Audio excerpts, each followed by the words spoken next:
everyone, and a very warm welcome to you all. My name is Zibad, and I am co-president of SAMDA alongside Mubin. Welcome to our second virtual event of the year, Skill Session. Now, we have a series of exciting talks lined up for you today to support you with your applications for medicine and dentistry. Remember, this event is open to everyone, so please do share the YouTube live stream link to anyone who will benefit by either scanning the QR code or copying and pasting the link. Next slide, please. So I'm going to start off with talking a bit about SAMDA and what we do. So we are a student-run society based at Barts and the London Queen Mary School of Medicine and Dentistry. And we dedicate ourselves to help you with your applications for a medical or dental degree. And we aim to support you from year 12 all the way through to year 13, guiding you whilst you prepare for the all-important milestones, including but not limited to personal statement advice, interview practice, entrance exam preparation, and much, much more. Next slide, please. So what do we have in store for you today? So today we are hosting Skill Session 2020, and the purpose of today's event is to help you decide which universities to apply to, as well as informing you about how the NHS works and NHS Hot Topics. We will also be discussing key concepts in medical ethics and hosting some exciting role plays for you to see it all in action. Our talk topics for today include work experience, NHS Hot Topics, personal statements, how to choose the right university, ethics, and we'll finish it all off with a role play. So there's much to look forward to. Next slide, please. So hopefully today's event will provide you with a deeper insight into some very important medical and dental topics and assist you with your application. But what else do we have planned for you in the near future? So firstly, we have our school visits. A group of existing medical and dental students will visit your school to support you with your applications. And here, there's also the opportunity to learn basic life support. Secondly, our highly popular interview crash courses will give you the practice and feedback that you will need before the real interview.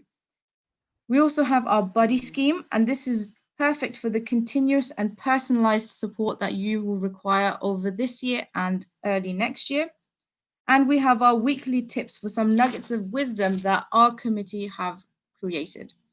Also, we have our anatomy lab tours to inspire you and give you something exciting to discuss in your personal statements and your interviews. Next slide, please. So at SAMDA, we understand that owing to the current climate, things are uncertain and unpredictable. So our committee have been working hard to compile advice, tips, and guidance to help you work on your university applications during this difficult time.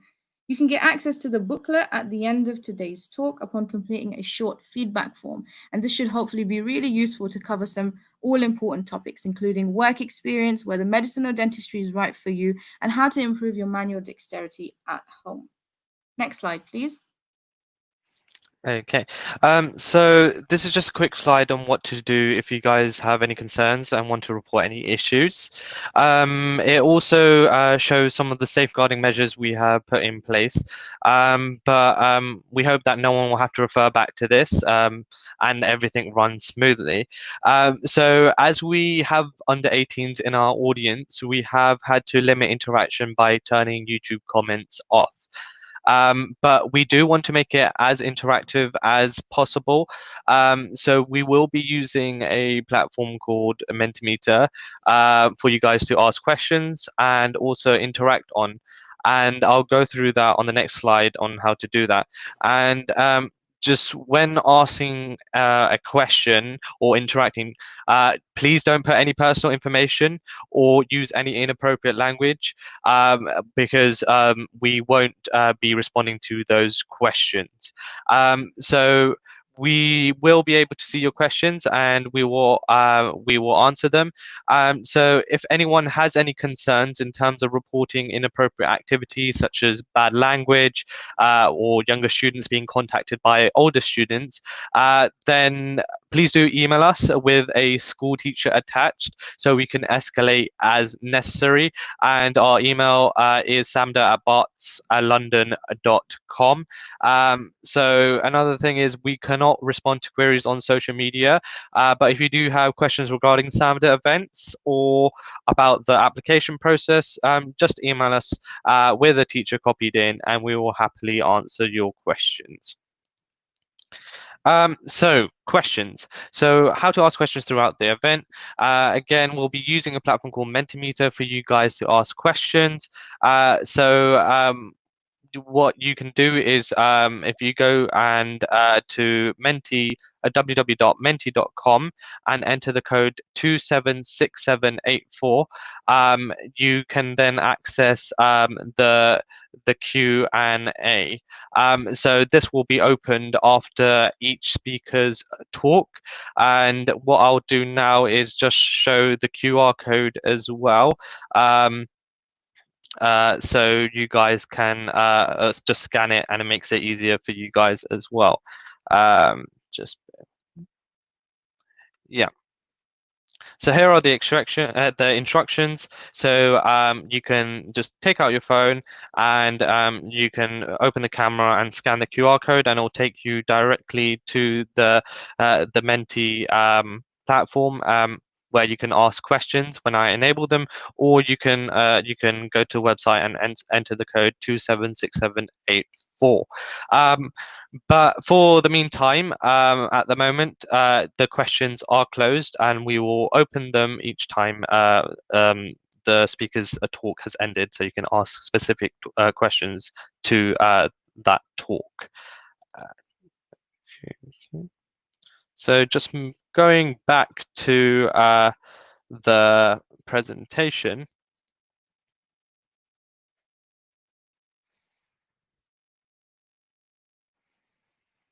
Okay, so now we're going to go ahead with our first talk of the evening, covering work experience. And this presentation will be delivered by Madhura, and she's a third-year medical student here at Barts and also one of our liaisons officers here at SAMDA.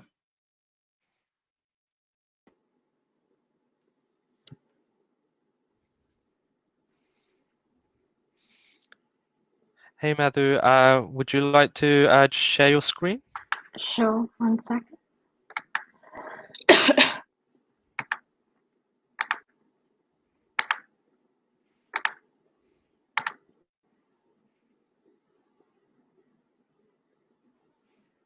Is that all okay? Yeah. Okay. So thank you, Mubin and Zibad. So as Zibad introduced, my name is Madhura and I'm a third-year medical student. And I'm going to start off by talking about work experience and the NHS generally. So firstly, why is work experience important?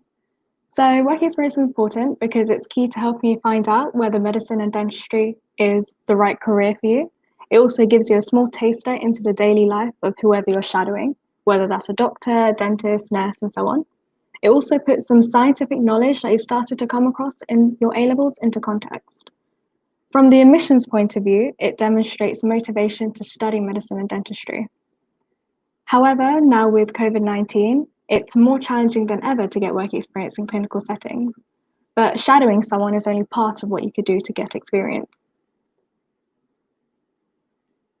So the best resource that signposts to different opportunities is the Medical School Council and the Dental School Council statements about work experience in the pandemic.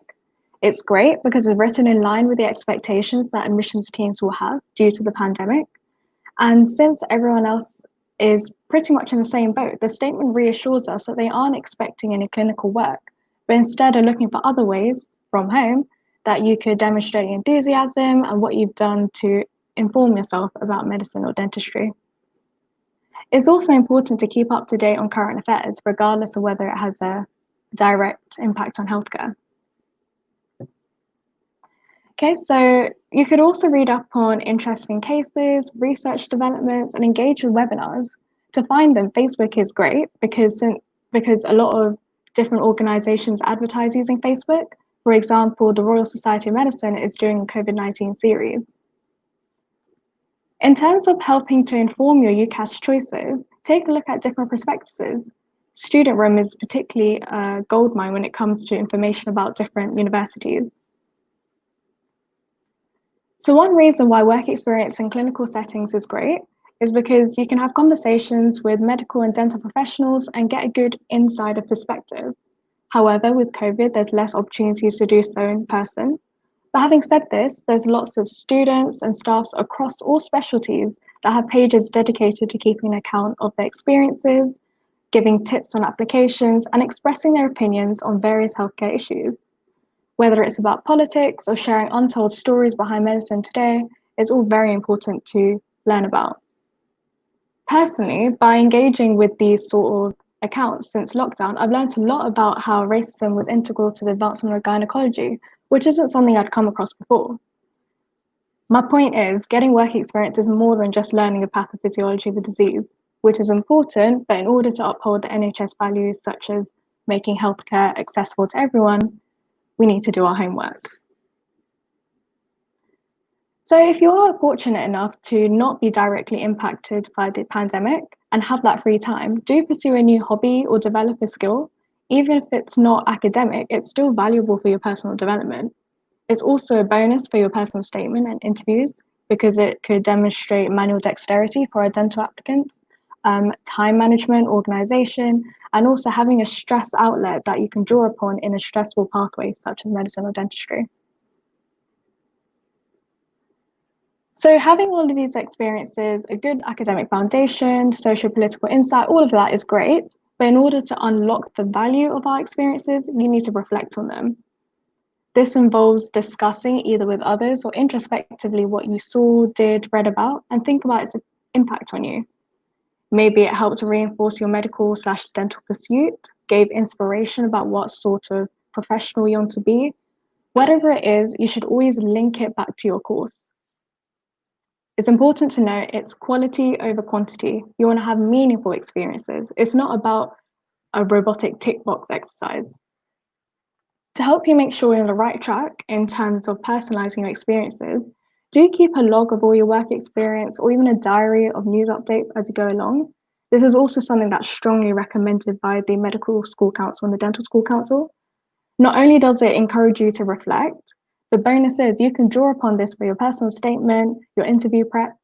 I also think having conversations with your peers and your family, forums, etc., is really important because the exercise of bouncing ideas off each other, understanding different viewpoints really helps formulate opinions. Any challenges you've come across in this period that you want to reflect on is valid. Don't be afraid to address the pandemic. You might feel unoriginal, but it's how you reflect on it that makes it personal and leads to a valuable insight. In terms of how to reflect, the Gibbs reflective cycle is helpful as it helps you by giving you questions to answer. When keeping a log, using this framework can help you think more deeply too. I really want to emphasize the importance of linking back to medicine or dentistry and considering transferable skills that you've gained. For ideas of different transferable skills, have a read of the GMC document, Tomorrow's Doctors, which talks about different attributes that doctors should have. These skills will also apply to dental applicants. Okay, so I'd like to open the floor for any questions. Yep, just bear with me, Madhu. I will set that up. Thank you.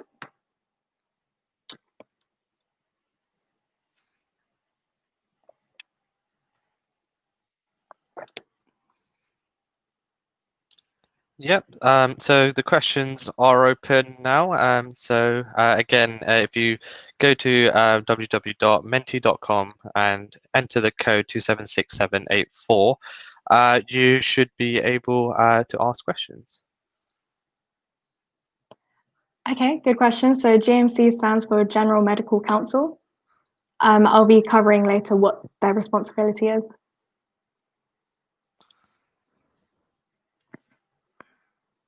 So there are a couple of volunteering activities in terms of COVID.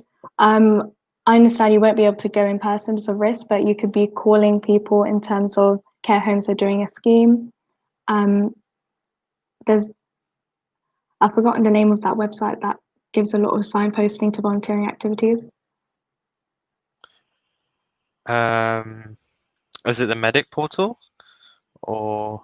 No, it's a general government one. I'm not too sure. Maybe we can look into that and then we can send that link out. Yeah. Yeah. General health science that aren't related to COVID. Okay, so I would say Student BMJ is a great journal because it has a lot of articles. You could also read The Lancet, but it's perhaps a bit more advanced, so it might be off-putting. So I would recommend Student BMJ. Oh. What else would you recommend to do? So I understand that the Royal College of GPs is doing like a virtual observer GP opportunity. Brighton and Sussex Medical School is also doing an online work experience program. They're all outlined in that MSc DSc statement I was talking about earlier. How do you find the UCAT revision process?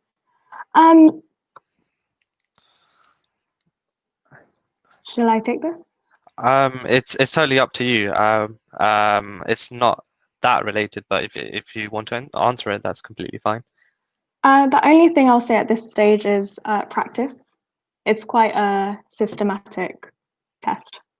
Yeah, and yeah, I could pitch in here as well. The UCAT's about getting familiar with the exam, and the more practice you do, the better you'll get at it. And there's plenty of resources out there that you can use as well. And we've put more information in our lockdown booklet as well that will signpost you to as well at the end of the talk. Getting work experience for next year. It's a bit similar. Should we? It was similar to the question before. I think should we move on? Okay. Yeah. How do I know what's required of how much? How do I know what is required on how much of? I'm supposed to include in a personal statement for the work experience section. So how much to reference in terms of your work experience? I think again it comes down to quality over quantity. Yeah. As you said, and it's about reflection, as Madhu said. If you've listed all your work experiences, that's not going to get you far. It's about what you've learned from them, what you've taken away from them, and reflecting on why this has helped you gain a better insight onto why medicine or dentistry is the career for you. But we'll talk a bit more about that in Afia's section as well when we cover personal statements. I'll just go through a few. Yep, the session is recorded. Is pharmacy volunteering for a medicine application? Madhu, If you can, yep. Yeah, so as we were saying earlier, as long as you can link it, then it works. It's the same way as having a job in waitressing. As long as you can link it, then it's great. What can we do? I think we've touched on this, like virtual experiences. Yeah, move on. What should you read about in regards to news? Is that in your next section about hot topics, or do you want to cover it now? Okay. What I'm mentioning. Yeah, absolutely. As long as you link it back, make it relevant. It's not about listing it.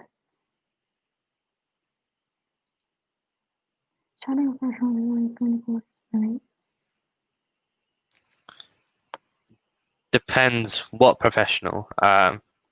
If it's a doctor or a dentist, then yeah, it would be in a clinical scenario such as hospital wards or a GP setting. Yeah. Yeah, I agree.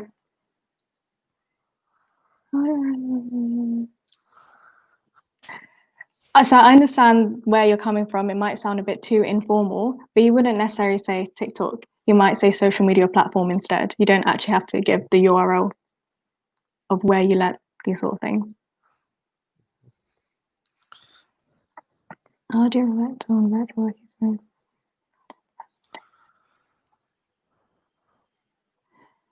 So in terms of reflection, you could be talking about how you took the initiative to find this virtual work experience and work around these unprecedented times. And you could also just talk about what you've learned. In terms of writing about it in personal statement, that will be covered later, I believe. We'll take 2 or 3 more questions. I'll scroll through a few so then we get an even. So just let me know when you want to answer the question. Which question? Reading. So wider reading we'll be covering up later. In the field you want to go to, it can be any department. Even now in med school, you're not expected to know what you want to be. It's okay. What can you do to help with share? Do you expect to do? Virtual is fine. And like I said, there are other ways you can get experience. It's about developing personal skills at this point. All the same week. I think we've answered this. Yeah. Yeah. So yeah, medical schools are understanding now. How to keep a diary to reflect on current events. So as you go along, really, and using the give the reflective cycle, if you're getting stuck, just answer each question. Okay. Should we leave it there and then Sure. would you like to move on? Yeah. Yeah, that's fine. Yeah, I'll just bring the slides back up.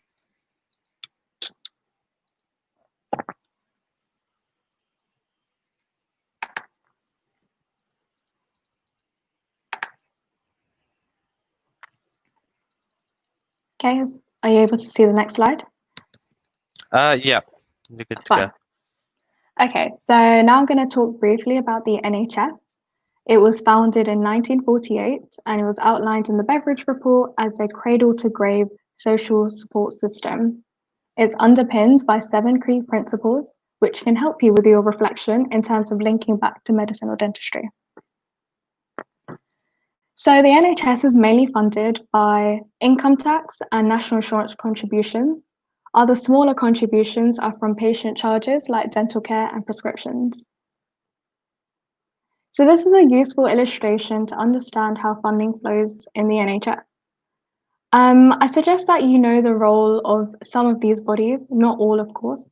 It's fine. So first of all, funding is collected and a budget is allocated to the Department of Health and Social Care, which is a government body. Their funding is mainly divided between capital investments in buildings and equipment, revenue for staff salaries and medicine, and public health investments such as vaccines.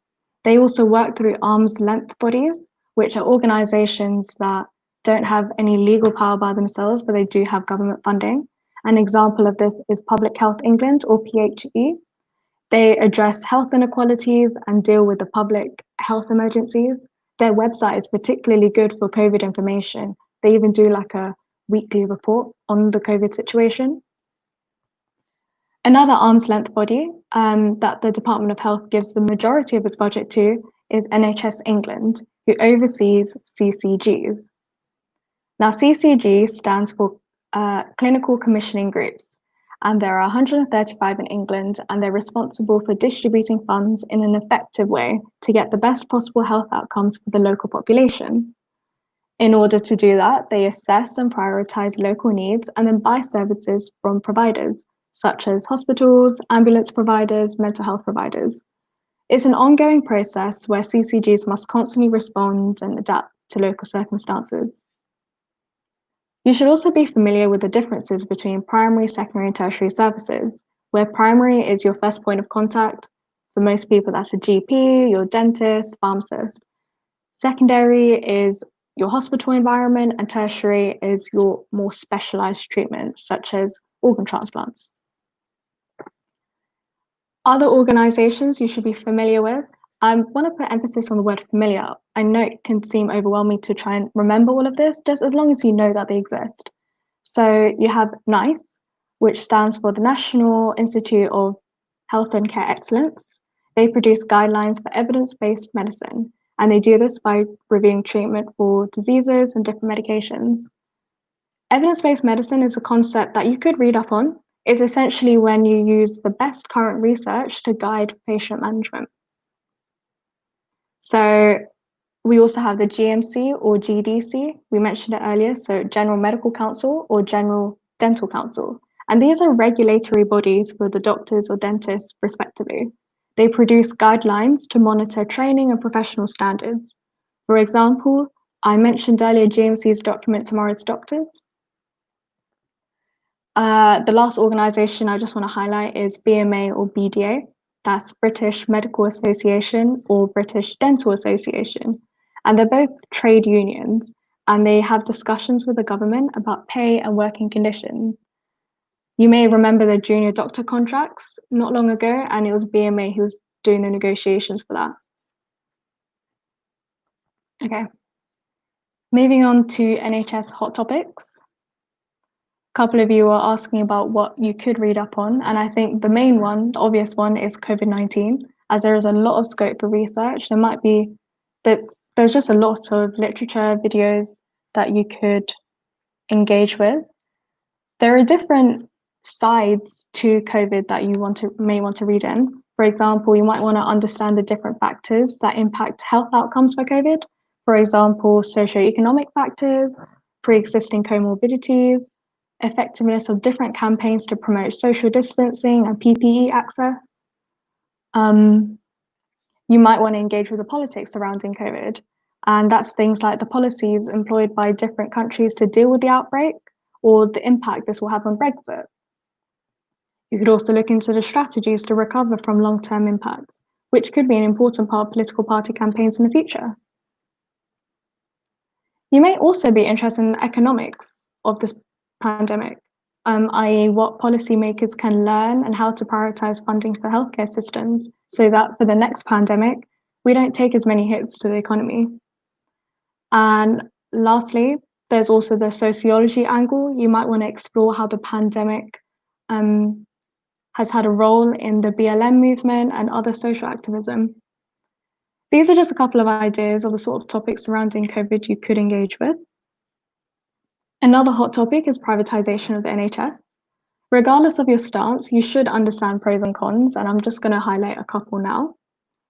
So in terms of pros, privatization could benefit the NHS by reducing the waiting list, and those who do choose to go privately, they will still be contributing to the NHS, so those extra funds could be redistributed effectively. Also, some private services may be subcontracted back to the NHS. For example, a private company might use an MRI scanner from a NHS hospital, which then they will reimburse the NHS hospital for.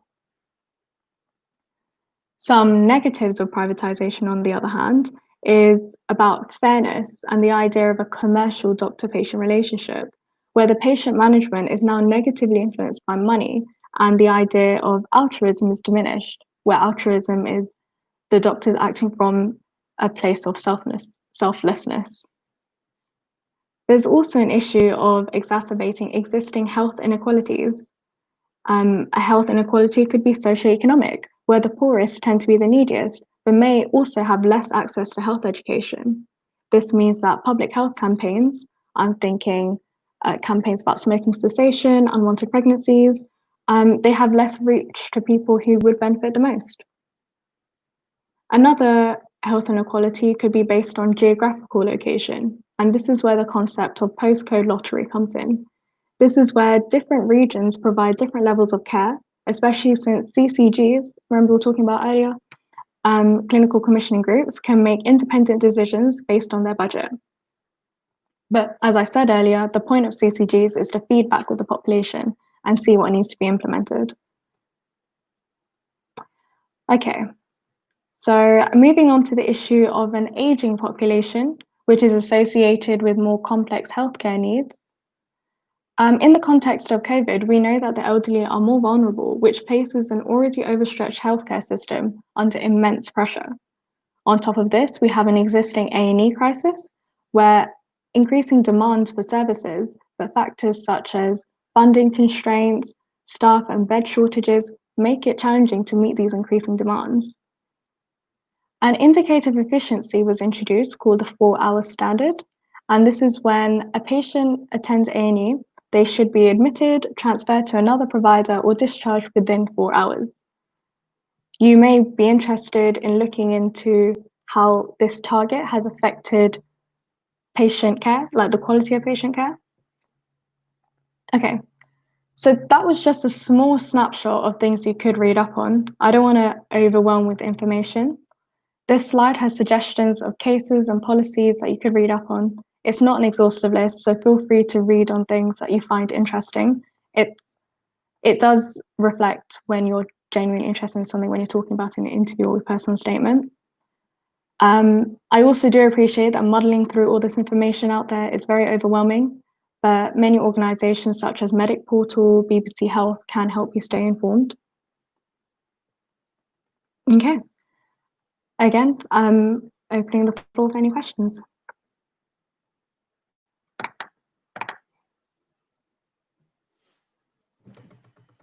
Great, thanks, Madhu.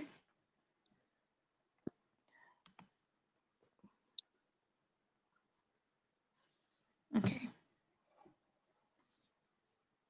If anyone has any questions about the NHS or how it works and hot topics, how to deal with writing that kind of stuff up now that we're in this pandemic, then feel free to ask any questions you might have.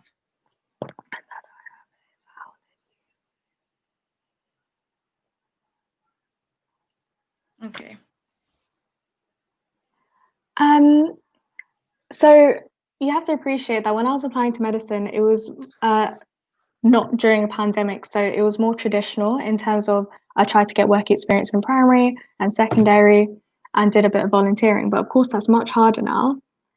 And because of that, everyone's work experience is, everyone's personal statement is going to be unique because no one's able to do that traditional structure.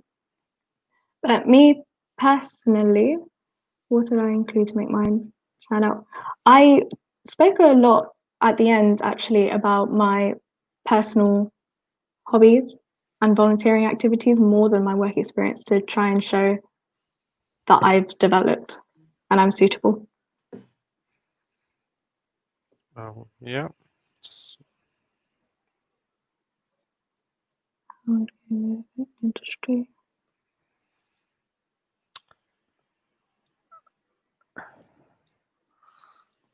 So if you mean in terms of how would it affect dentistry in terms of being able to see a dentist, then I assume it would be like any other service.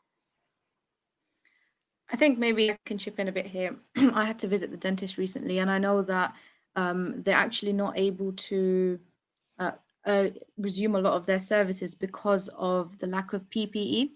So that is something that you could discuss. So I know that a lot of dentists are not able to clean teeth as per normal, and they're just doing general checkups and x-rays because there's a lack of PPE for them to be able to do that. So a lot of these procedures are being put on hold until August, but even then they're unsure as to whether it will open up. So that is something that you could potentially discuss.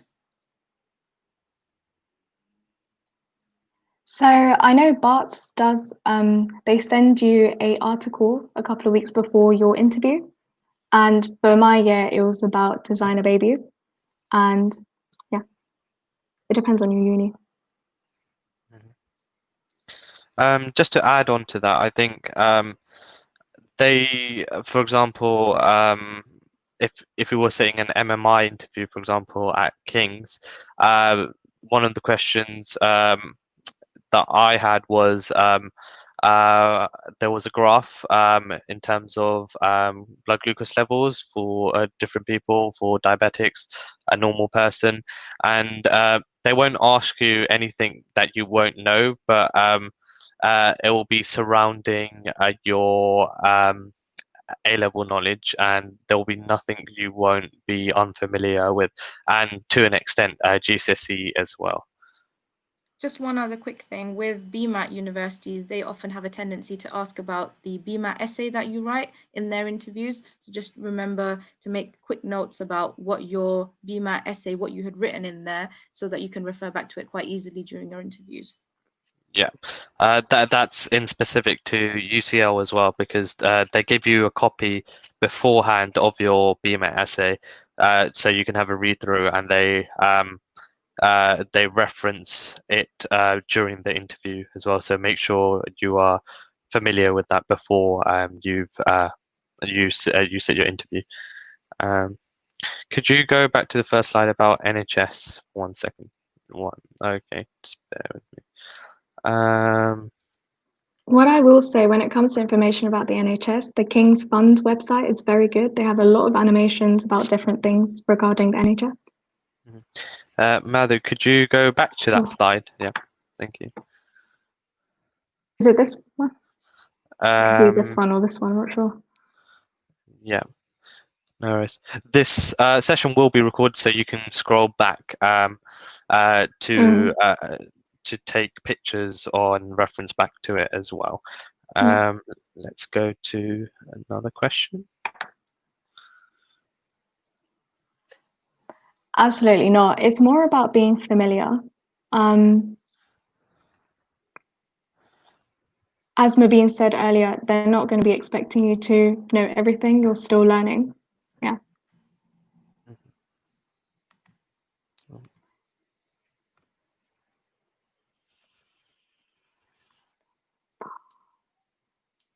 That's okay. It's never too late. If you could remember and start jotting down things, that's already happened. Perhaps you could always go back. There's always recorded literature.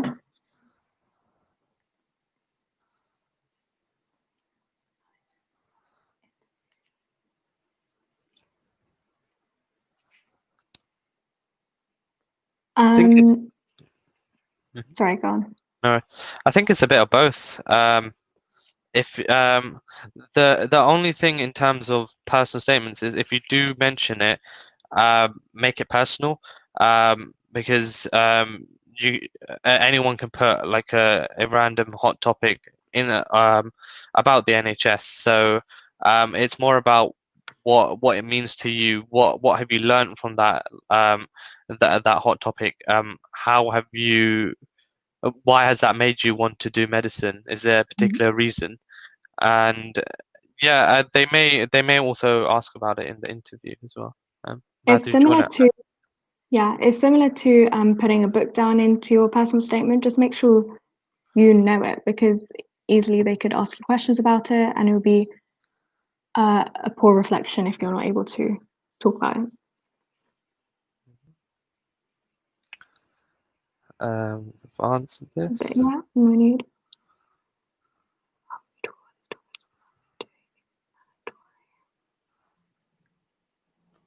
If it's in terms of personal statement, like Mubin said, talk about its impact on you. How has it motivated you, or even given you a realistic insight, or perhaps you have an idea about, the NHS structure.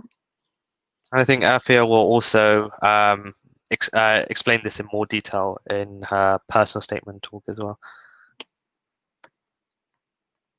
How is it structured? So I would signpost back to that purple image. That has everything really.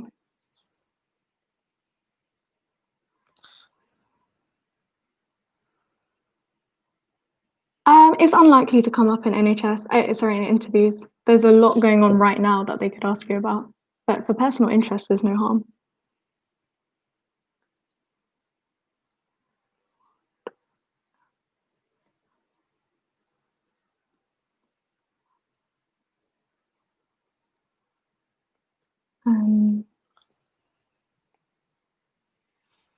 Would anyone else like to take this one? Yep. Zibat? So common questions that people ask about work experience. So usually, again, they will try and see how well you reflect on your experiences. But common questions that they might ask are, what are good qualities of a doctor that you've seen? What are bad qualities of a doctor that you've seen? Can you describe an occasion where you saw empathy from a healthcare professional? That kind of stuff. They could also ask you why medicine and not dentistry, or not nursing, or not physiotherapy.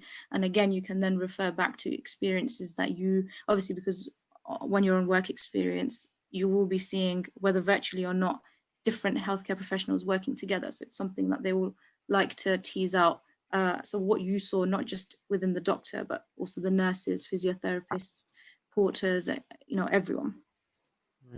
And just to add on to that as well, I think it also links it back to a question asked previously about detail. So for BART specifically, what they do is, again, they have a copy of your personal statement in front of them. So the interviewers have a copy of the personal statement, and they will go through your personal statement. Again, it's about making sure that you are familiar with your personal statement, and what they will do is maybe like you've written about your personal statement, and they'll say, oh, I've seen you've had work experience at, let's say, the Royal London Hospital in, let's say, the cardiology department. Can you expand a bit more about that? So that's the sort of question. So they may ask you to expand on it, and that's a very open question. So, and it's easy to get lost in the details. Just remember, again, as with the personal statement, it's important to reflect as well, and ensure that you've told them what you've gained from the experience and why, and link it back to like your motivation of studying medicine. Yeah, we'll take 2 or 3 more questions.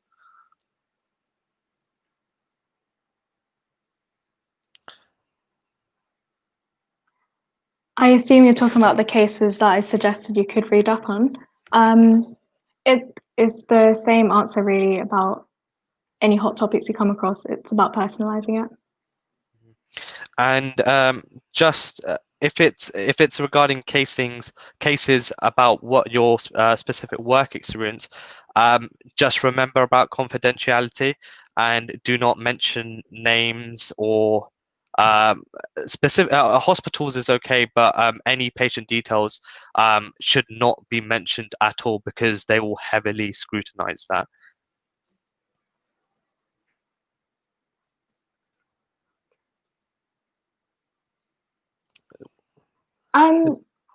If there is such an opportunity, none actually springs to mind, but yeah, that's still acceptable. Volunteering is volunteering. We'll take one last question.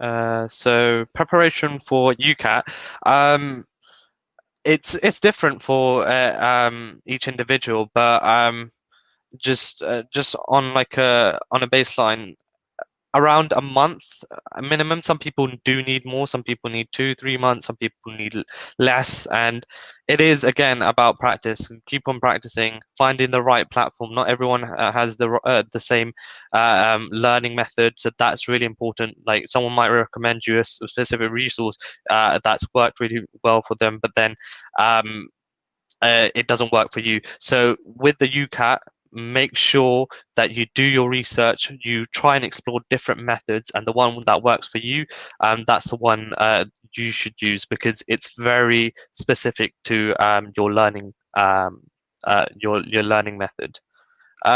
We'll end it there. We'll stop the questions there. Yeah. Great. Thanks, Madhu, for those 2 really informative and insightful talks, and also for answering a lot of those questions in the way that you did. So we'll now be moving on to our second speaker, and we will be talking about personal statements. And this presentation will be delivered by Afia, and she is a first-year medical student here at BART and also one of our liaisons officers here at SAMDA.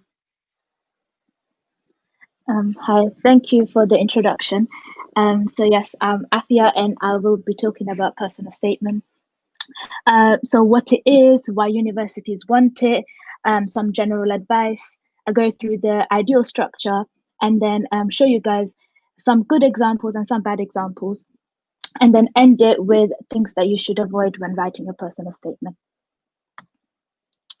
So let's get started. What is a personal statement? Well, it's made up of a maximum of 4,000 characters, which roughly equates to 47 lines. And it is your chance to show the admission tutors why you'd like to study the subject, what skills you have, your experiences, your talents, to basically show them that you're really passionate about your chosen subject. It is also worth that you remember that it is only one personal statement that you write that is going to be sent to all your universities. So how do medical schools use their personal statement? So they are usually used during the interview to assess your interests, skills, suitability, your contribution to the school and community. One way you can start is by checking the prospectus and the course web pages for more information. More specifically, looking into the selection criteria, which is essentially an assessment of your skills, knowledge, and experiences. These are usually assessed during the interview, but having this list with you whilst you're writing a personal statement and ticking it as you go along to ensure you meet all the points on the selection criteria.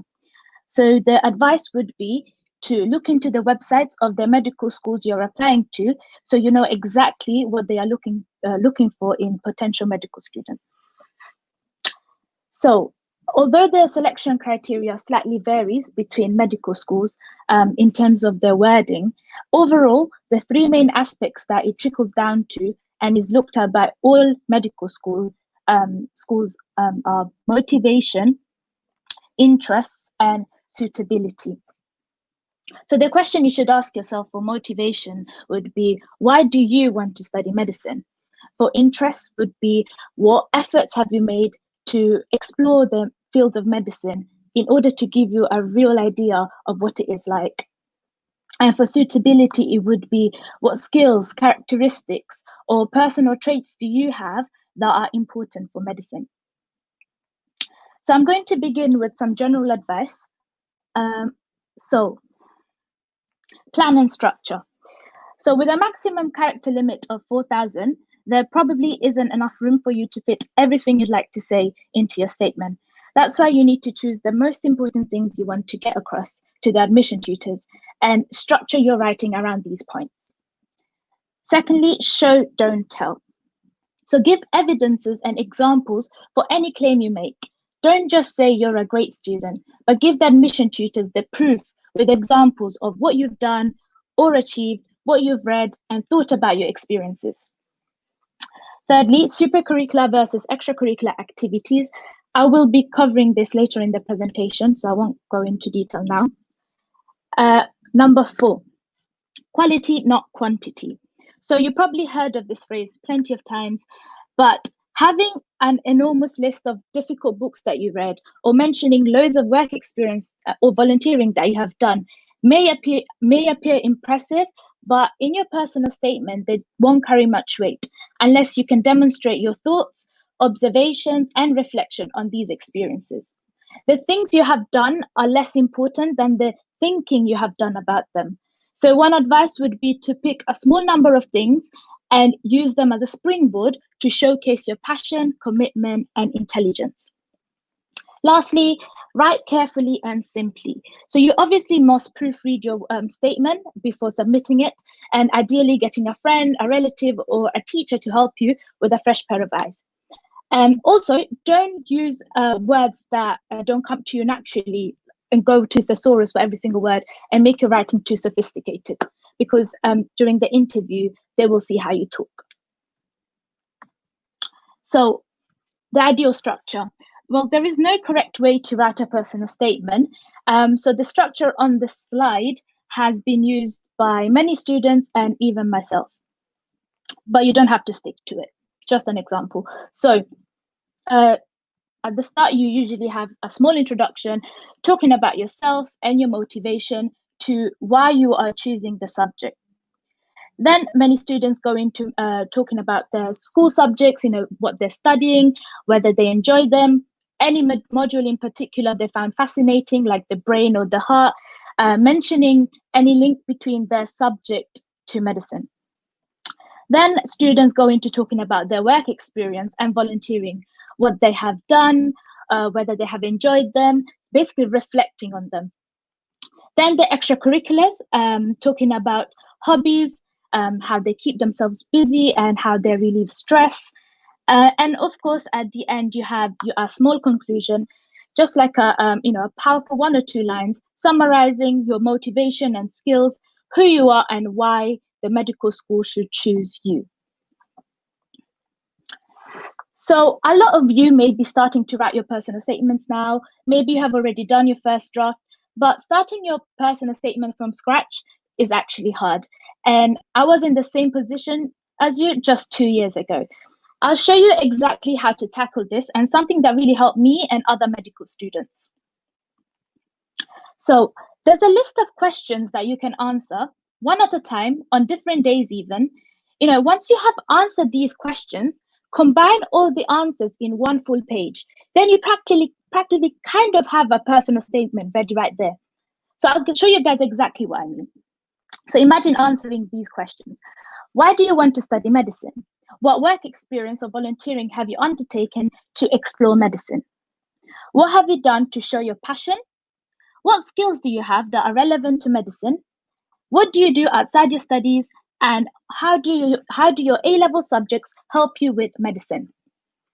So now, if you were to answer these questions individually, then collate the answers, you'd have the foundations of your personal statement. Then it all becomes a matter of editing, refining, giving it your own twist to bring out your personality. You don't even have to do them in paragraphs at first if you don't like writing in chunks. Just do bullet points or even mind maps. Just blurt it all out. For example, for the work experience and volunteering question, list out everything you have done and you can think of and link it to a skill or quality you'd expect a doctor to have. Moving on, now we will be walking through the quote-unquote, the ideal personal statement structure and showing you all some good examples and also bad examples. So writing an introduction. As I have said before, it is all about your motivation. Where did this desire to become a doctor stem from? So when you study subjects like maths, geography, computer science at uni, these subjects are not signing you up to a job, but they're just a degree. Whereas when you're applying to medicine, you are signing up to become a doctor. And making this decision is actually difficult. So really think hard on why you want to pursue this career. Students usually mention saving lives and the desire to help people and so on. But in this pandemic, you are seeing exactly that. These doctors, even they probably wrote it in their personal statement. I want to save lives and give back to my community. They're not just saving lives now, but literally risking their own and also leaving their families to keep them safe. So recognize how gratifying this career is, but also how challenging it can be. So when answering the reasoning to medicine question, please do keep the realities of the job in mind. Avoid cliches. So I'll show you an example right after this slide on what exactly I mean by that. But don't start your personal statement off with things like, I've always wanted to be a doctor since the age of 5, or I love people and I love science, therefore medicine is a great combination. Things like that. So just a disclaimer, this example is not from any medical student. I made it up to show you guys some common pitfalls. So why do you want to study medicine? So this answer is very cliche. Having the desire to pursue medicine at such a young age is unrealistic. There is no uniqueness to the answer at all. And of course, all healthcare professionals love science and people and want to combine them. But as you can imagine, the admission tutors have heard this answer so many times that it has become kind of boring, although it is still very valid. So for you to stand out from the crowd, you need to be honest about the reason you want to be a doctor, which can be very different from someone else. Having a personal story definitely helps make the reasoning unique to you. Now I'll be showing you another example from a medical student's personal statement. So these medical students have very kindly shared their personal statements with SAMDA to give you guys some understanding and idea on how to start writing your personal statement. So please do not copy any of these examples because UCAS does pick up on plagiarism. Same question. So look at the introduction now. This introduction is super real, feels very raw, and I'll let you all read it. So as you can see, the student grew up in a civil war and they understood the meaning of selflessness as many doctors died saving their patients as a result of direct hospital attacks. Now, can you see the stark difference between the previous answer and this answer? The previous answer also mentioned helping people and loving science. But can you see how this student made it very personal to them? They mentioned their upbringing. They made it so unique to them that it is impossible to steal this information because it is their past playing a part in shaping their future. Not all of us have experienced war, but it doesn't mean that you cannot write in this manner and make it personal to you. This particular student clearly knows the value, the sanctity of life, and the realities of being a doctor.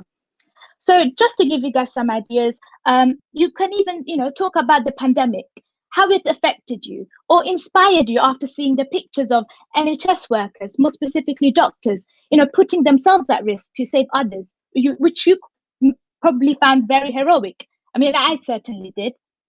Even mentioning about a family member's health problem and seeing them get better and being restored to full health may have inspired you to pursue medicine. So the takeaway message from the introduction is to make it unique to you. Outline your motivation to pursue medicine and engage the reader from the start. So, just like when you are reading a book, you get hooked from the first paragraph. You don't want whoever's reading your personal statement to get bored. Moving on. Reflective writing. So Mathura has very kindly covered the art of reflective writing and why is it so important. So I won't go into too much detail, but definitely try to reflect wherever you can in your personal statement, writing about the description of an experience, how you felt, evaluate and analyze the certain skills you saw play part. That is what reflective writing is, and that is something students usually lack. So what are supercurricular activities? I did mention during the general advice section that I would go over it. So now is the time. As you can see from the pictures, you're probably getting a gist of what supercurricular activities are. So these are activities that take your subject experience, knowledge and skills further than your current school syllabus. So these would include summer schools, relevant work experience or volunteering, attending public lectures, also competitions, reading newspaper, journals, books, basically extending your knowledge on the subject, in this case, medicine. Also on the slide, you can see some enrichment programs like K+, organized by King's College, Target Medicine from UCL, and realizing opportunities that many of you are probably part of. Unfortunately, I think this year the summer schools were cancelled because of the pandemic. But if you did attend a summer school back in year 10 or year 11, be sure to mention it in your personal statement because it shows that you are a keen individual, that you are proactive. You don't just wait for opportunities to be handed to you. Rather, you actively search for them and take on these challenges. Many of you may also be thinking, oh, I don't have enough supercurricular activities. Perhaps you were planning on doing them in the summer, but because of the pandemic situation, all your plans were affected. But even like these online conferences and lectures you attend also count. Even today's SAMDA event counts. So there's actually a virtual health careers conference happening on the 25th of July, and it is open to everyone. So I definitely recommend you all to search it up on Google and sign up using the Eventbrite website, and it is also free. So make sure to make use of these opportunities around you. And that is, again, a virtual health careers conference 2020. So going on to the next slide, I will be showing you another example.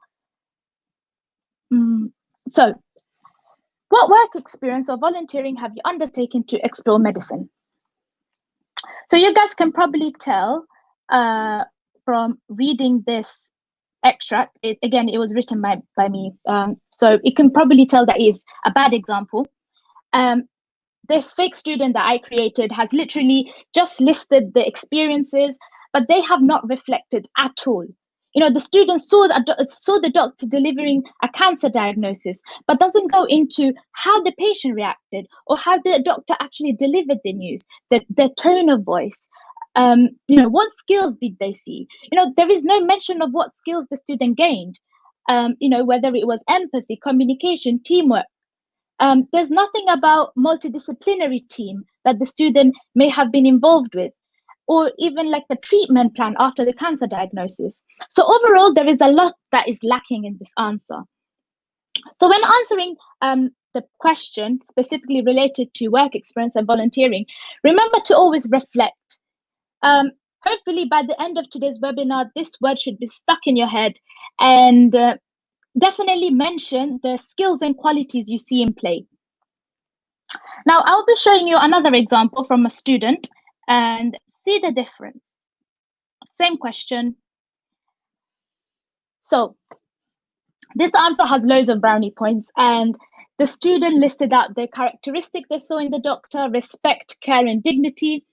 Then they mentioned their GMC value, and that is definitely a brownie point. You know, if you mention the general medical counsel in your personal statement, it would mean that, you know, as a future medical student and later on a doctor, you are aware of them and, you know, you've been doing your research. I'd highly recommend, if you haven't heard of the Good Medical Practice booklet on the GMC website, to check that out, which covers like the core values that doctors have to abide by to be good doctors. And that was Good Medical Practice. That's the name of the booklet. This student reflects on her experience from the breaking the bad news scenario, describing exactly how the doctor was handling the situation. So in a composed manner, adjusting her tone, her demeanor, really observing attentively. So overall, from the work experience and volunteering section, the main advice would be to be more reflective and mention the skills and qualities you see in practice. So there are many ways to do this, but on this slide, this is just an example. There's loads of medicine-related personal statements online, so please be sure to check those out and see how the advice I'm giving you now can be applied in the different scenarios. So I think that's enough for work experience. Let's move on. So this question is basically asking, what skills have you gained that can be used in medicine? And what have you basically done outside your curriculum to show that you're actually interested in medicine? So now is your chance to really mention those supercurricular activities that you have listed during the planning process, mentioning the skills and attributes that are essential in a doctor. Now, this particular student is actually showing a lot of different layers of interest. They mentioned how they work with deaf students and learned BSL, which is British Sign Language. So the student understands the importance of communication between people because of their one-to-one experience with deaf students. And the student also mentions how communication enables a stronger bond between people, low-key referring to the doctor-patient relationship, which is a whole big topic within medicine that I'd suggest you look more into. That is doctor-patient relationship. Now, to summarize the supercurricular activities, reflect on a specific skill per scenario you give. So in this case, the main skill was communication. You may have other examples where you saw teamwork or leadership skills in practice, perhaps in a theatre during an operation, or even empathy in your interaction with your own GP when you go to them as a patient. So that personal experience is invaluable too. So definitely don't underestimate it. Moving on. Now, what are extracurricular activities? I'm pretty sure you all know what that means, so I will not spend too much time on this. But essentially, it is your sporting, musical hobbies, Duke of Edinburgh Awards, NCS, so the National Citizen Service, cooking, gardening, all of that. So basically, things that you do outside your studies that keep you sane, you have fun, and can de-stress. Now, I'll be showing you an example of a student, what they do outside their school. Outside the studies. So, as you can see from the extract, this student does martial arts outside their studies. And look at the way they linked it to medicine by mentioning the specific transferable skills they gained, like resilience and dedication. So the main advice from this section would be to relate your extracurriculars to medicine, the skills and qualities you developed over time, also showing long-term commitment. For example, by playing a sport, you can demonstrate that you're a team player, that you're dedicated, committed to something. If you are the captain of your team, then you can also demonstrate good leadership skills. So it is all about linking the activities to a skill set a doctor would require. So to conclude the extracurricular activities section, showing the admission tutors your interest outside your studies is crucial. You know, you're not a machine expected to study or work for 24/7. As medical students, if you have a good work-life balance, then you will find it much easier to cope during exam seasons and keep the whole journey sustainable. As it is 5 to 6 years long, you can't be burning out from the start. No, there's still a long way to go. So many students ask, how do I end my personal statement? What kind of conclusion do I need? So definitely conclude with a confirmation for suitability for medical school. So it is really down to you on how you want to end it.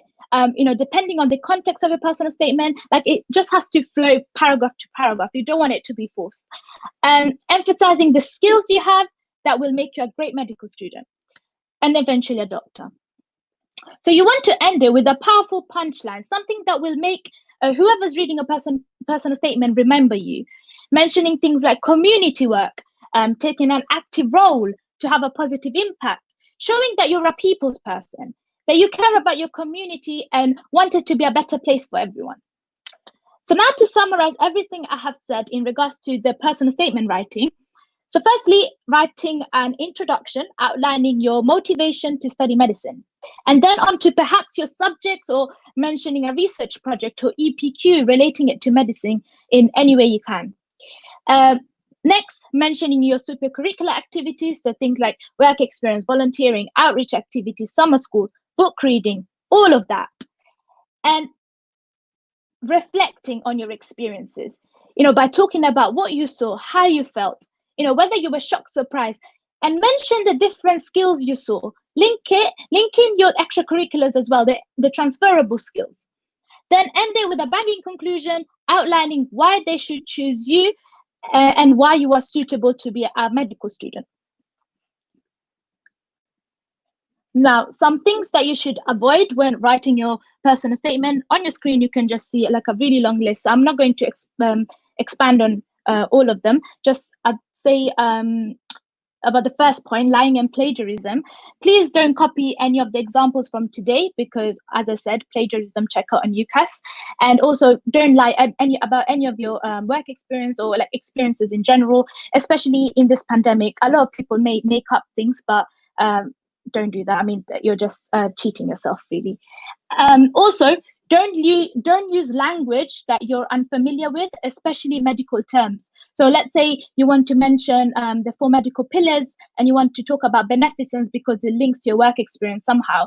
Know what it means, because most likely in your interview, you will be quizzed on it. And as I said before, don't use cliche answers, and you can read the rest from the slide. So conclusion. So these are my final advices. So do plenty of drafts. So I remember when I was writing my personal statement, I had like 5 to 6 different drafts. So keep refining it as you go along, and just before when you're happy to submit it, then do so. Obviously before the deadline. Get others to check. Perhaps some medical students, you heard about the buddy scheme that SAMDA has in place. Do sign up to that if you want your personal statement to be checked by medical students. If not, you can always ask your teachers, your friends who are also applying to medical school. You can give each other constructive feedback, or just a relative. Thirdly, enthusiasm and personality. So obviously you are showing the admission tutors how dedicated you are, the different skills you have, and all the things that you have done, like volunteering, work experience, books, journal reading, and all of those supercurricular activities. They all show your enthusiasm. But if you think about it, a lot of people may write about the same thing. So what really matters at the end of the day is your personality that shines through your personal statement.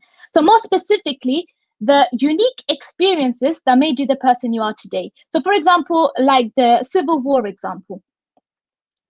And lastly, your ability to reflect. So even as medical students, we are always lectured about being more reflective because students don't tend to do that often. So we are encouraging you to start doing that now from your personal statement. So that is it from me. Thank you for listening, and I hope you have benefited and took away some tips on how you can write your personal statement the best way you can. And all I have left to say is good luck to you all who are applying this year, and we'll see you when you come round to Barts. Thank you. Great, thanks, Afia. That was an amazing presentation with lots and lots of information that I'm sure our students will learn lots from. Now we're gonna again open the floor up to any questions. If anyone has any questions specific to Afia for the personal statement talk related to COVID or otherwise, then do feel free to ask. Okay, so we've got some questions coming in. So the first question is, my teacher told us that we shouldn't include our subjects in our personal statement since the interviewer would already know what we are studying. How did you include your subjects in your personal statement? So yeah, the subject one is really up to you. If you don't want to include it, don't. But things like, oh, in biology, you're learning about the heart, and that really interests you, and probably your work experience, let's say, is to do with cardiology, and you can really nicely link that in, talking about your learning process, I guess. I did French for my A levels, and I was talking about, you know, the different patterns and the grammar, the language, and you know, basically just try and link the different skills that you have gained from doing those subjects. Like even chemistry, doing all of those experiments, your PAGs, if you can link that into medicine using the skills, then you can do so. But you don't have to write about your subjects. Okay.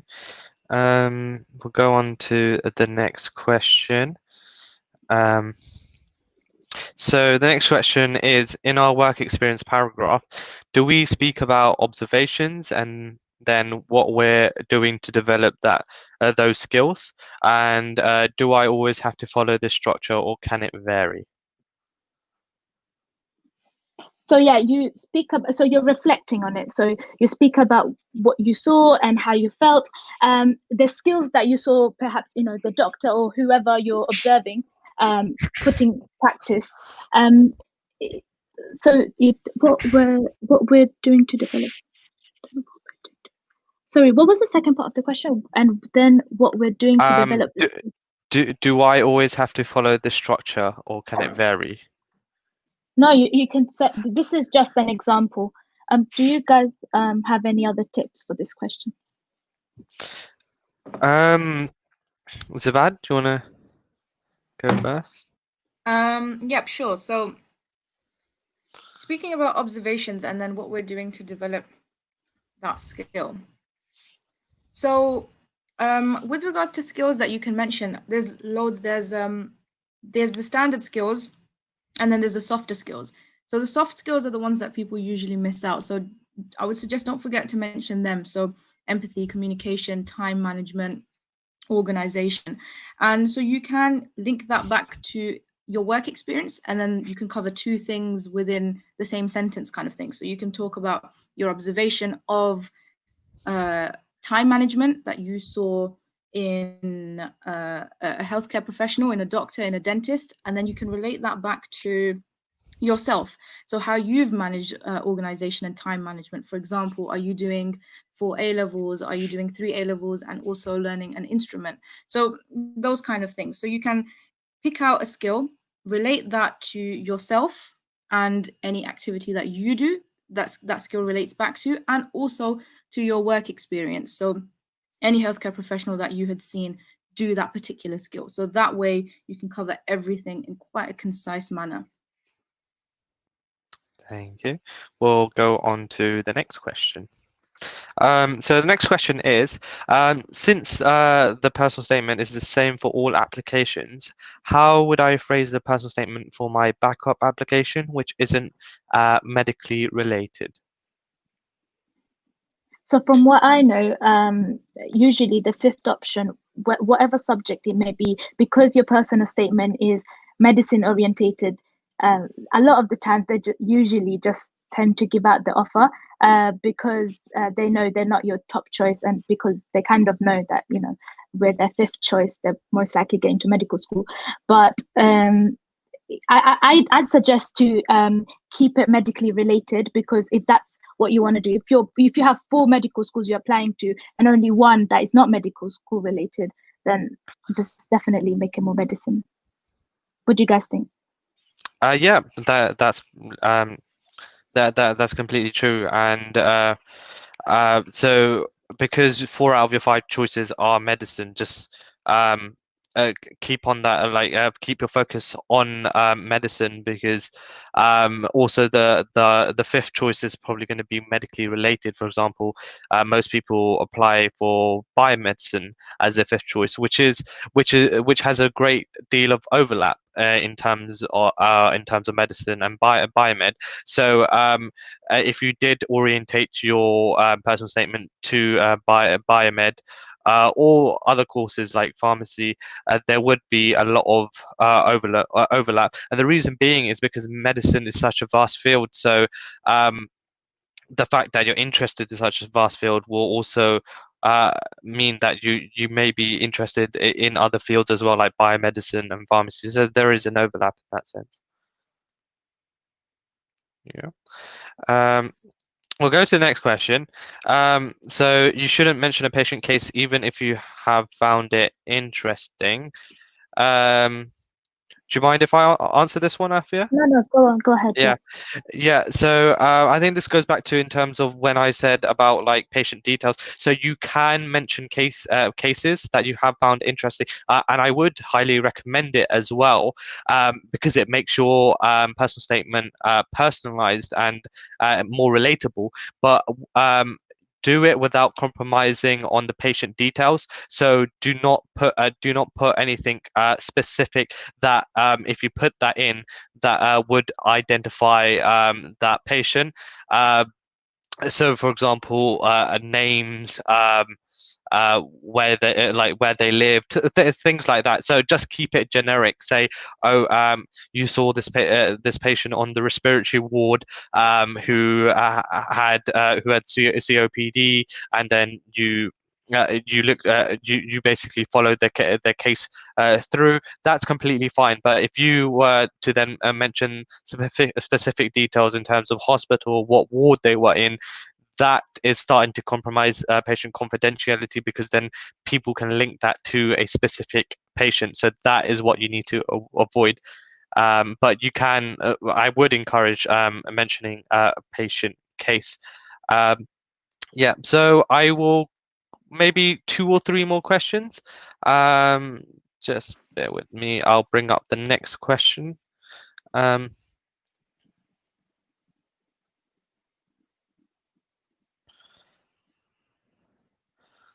So the question is, Afia, what if you write about something and it's similar to someone else, but you do not know? Is it still plagiarism?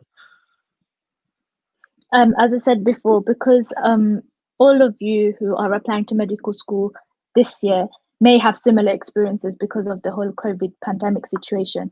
And I don't think it's going to count as plagiarism, because if you can make it unique to you, I'm not sure how. So to add on to that, I think it's plagiarism when you directly like copy a phrase or sentences or even paragraphs, and then that will come up. But if you describe a similar experience, that isn't plagiarism. And if you don't know about it, that's completely fine. But if you go onto a website with like examples and specifically copy them, then or try and reword it, it can become problematic. We'll move on to the next question. So the next question is, are you willing to check our personal statements? And I'll just signpost you to the buddy scheme, which we'll talk in at the end of the talk as well. The next question, Afia, is, when would you recommend to start drafting your personal statement, and when did you submit yours? I think this is the right time, like right now in July. You should just start thinking about it, and even follow the the 5 to 6 questions that I showed on the presentation before. Answer each one of them and be as honest as you can, and just a bullet point if you want. Also, I submitted my application on the 25th of September. I still remember the day. But yeah, I started writing my personal statement in June, but I followed the 6 questions And then I basically did what I told you guys to try and do, collating everything, then rearranging the paragraphs and, making it all nice and flowy and punctuations back. And, I remember giving it to a few medical students and they just checked up. Yeah. Okay. Thank you very much, Afia, for that. We will end the questions there. Thank you. No worries. Great, thanks, Afia, for the presentation. So now we'll be moving on to the third speaker, and we will be moving on to the talks of how to choose the right university, after which we'll have a Q&A break and then go on to ethics. And these presentations will be delivered by Heya, who is a third-year medical student here at Butts and also one of our team leaders here at SAMDA.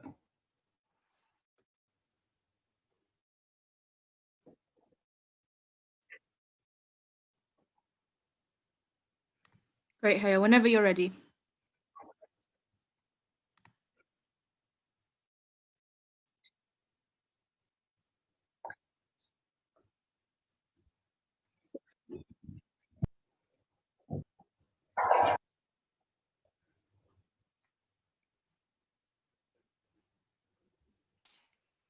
Hey, Heya, we can't hear you. Well, hello everyone. Hear you now. I hope you're all okay and staying safe and still awake, because this is the exciting part. I'm going to give you a little advice on picking which university to go to, which is a question we get a lot. Now, can you hear? Yep, everything's good. Thank you. Okay, I'm going to try again and hopefully you can all hear me. I don't know if you had deciding which university to apply to. I'm sure a lot of you have wondered why getting into medicine or dentistry is really hard. It's a really competitive degree to get into, and there's a lot of reasons for that. One of the reasons is the fact that everyone that's applying is very, very keen and intelligent, and the main thing is that they've all done the same homework as you. They've all come to talks like these, they've read all of the forums online, and everyone knows what they're doing almost, and you will as well as you find yourself going through this process.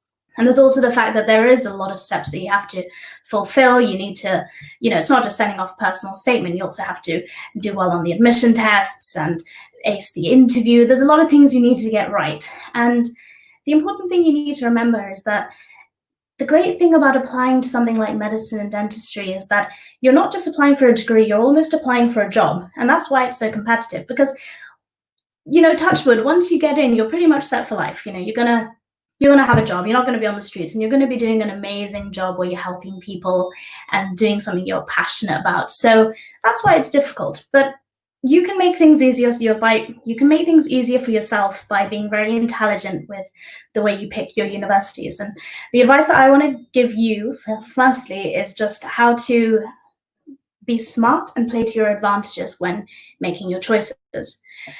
So this isn't going to be interactive. I'm just going to throw out some rhetorical questions, but I want you to think about what you think the most important factor is in deciding which uni to apply to. You might think it's the teaching style or where the university is or the university ranking, but really I would say that it's the admission tests that are the most important. And I'm going to talk specifically about the UCAT first, because what's great about the UCAT is that you do it when you want to do it and you get the results straight away in your hands, and you can use that to completely navigate whether you're going to pick one university over the other or whether some universities get ruled out.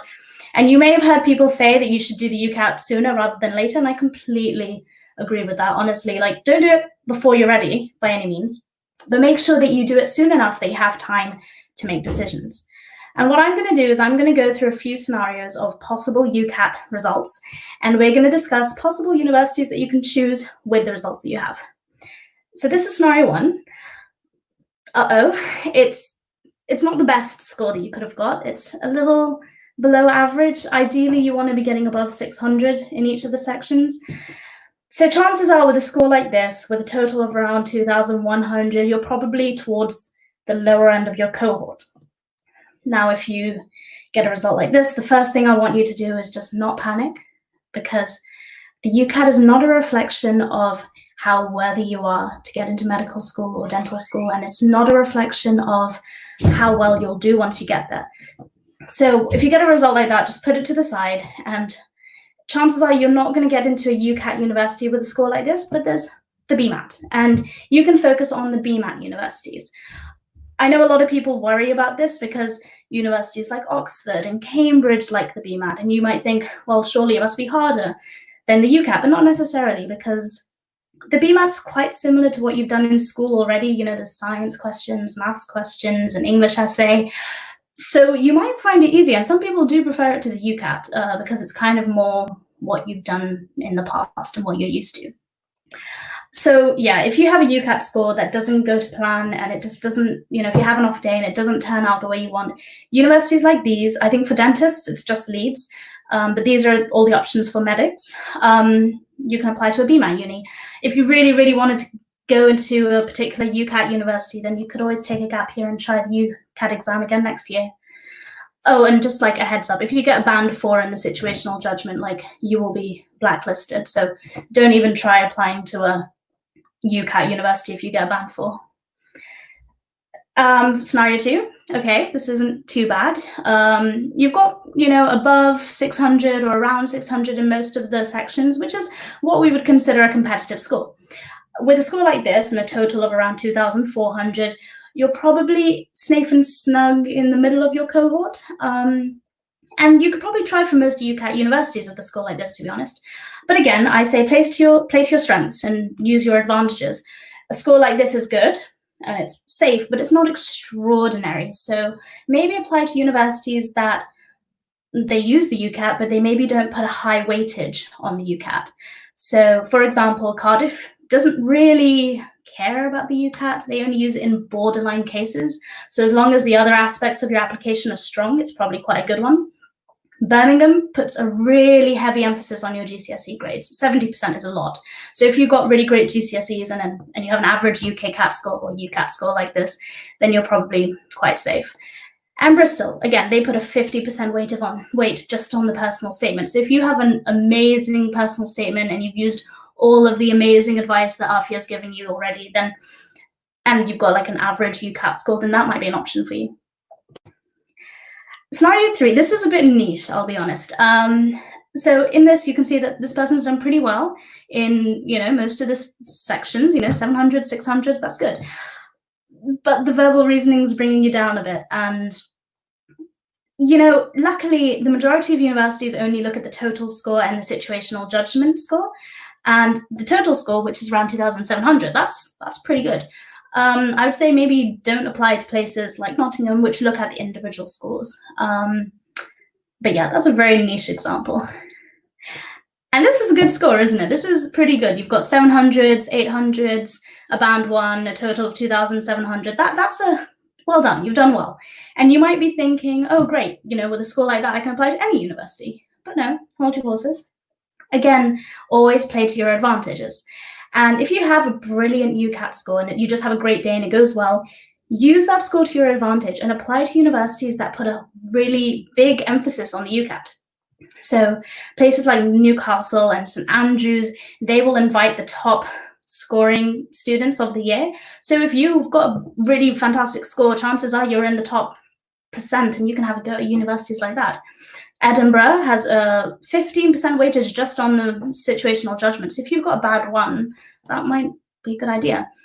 And then Barts, which is where I go, they weigh equally the UCAT and your grades. So if you're in the position that I was in, where your UCAT went really well and your grades are good, then it's quite a good option, isn't it? Now, you may be thinking, okay, when I do the UCAT, I have my result, but how do I know how I did compared to everyone else? And you won't know exactly, but you can guess using statistics. So what I did some year 7 maths for you all and worked out a very crude mean, which is a little average of, you know, results from the previous years. So if you've gotten around 2,800, 2,700 as a total score, you're probably in the top 10, 20%, and you can go for those high weight UCAT universities. If you've got around 2,400, 500, you're probably in the middle. Maybe apply to places that use the UCAT, but not very heavily. So Cardiff, Bristol, Birmingham. if you are scoring around 2,300-ish. One thing to keep in mind is that a lot of universities have a cutoff. So they will say, under no circumstances will we accept anyone in the bottom 20%. So as you can see here, if you got a score of around 2,300, in some years you would have been safe, in some years you won't be safe. So if you're near a cutoff, then don't risk it, because you don't know where exactly you are. This is just an estimate. And if you are getting around 2,100, 2,200, focus on the BMAT, and hopefully that'll go well for you. I just gave a few examples on these slides. Don't use my slides as a definitive list. You can go on the Kaplan website, and they have a wonderful breakdown of what each university requires of the UCAT. Really spend time studying it.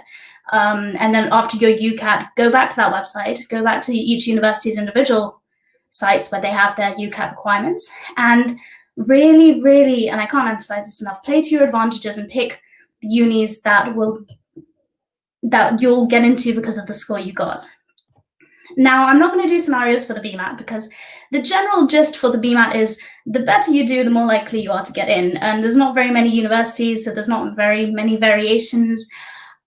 But the good thing about the BMAT is because in the past, when I was applying for medicine, for example, there was only one BMAT exam, which you would sit after the UCAS deadline.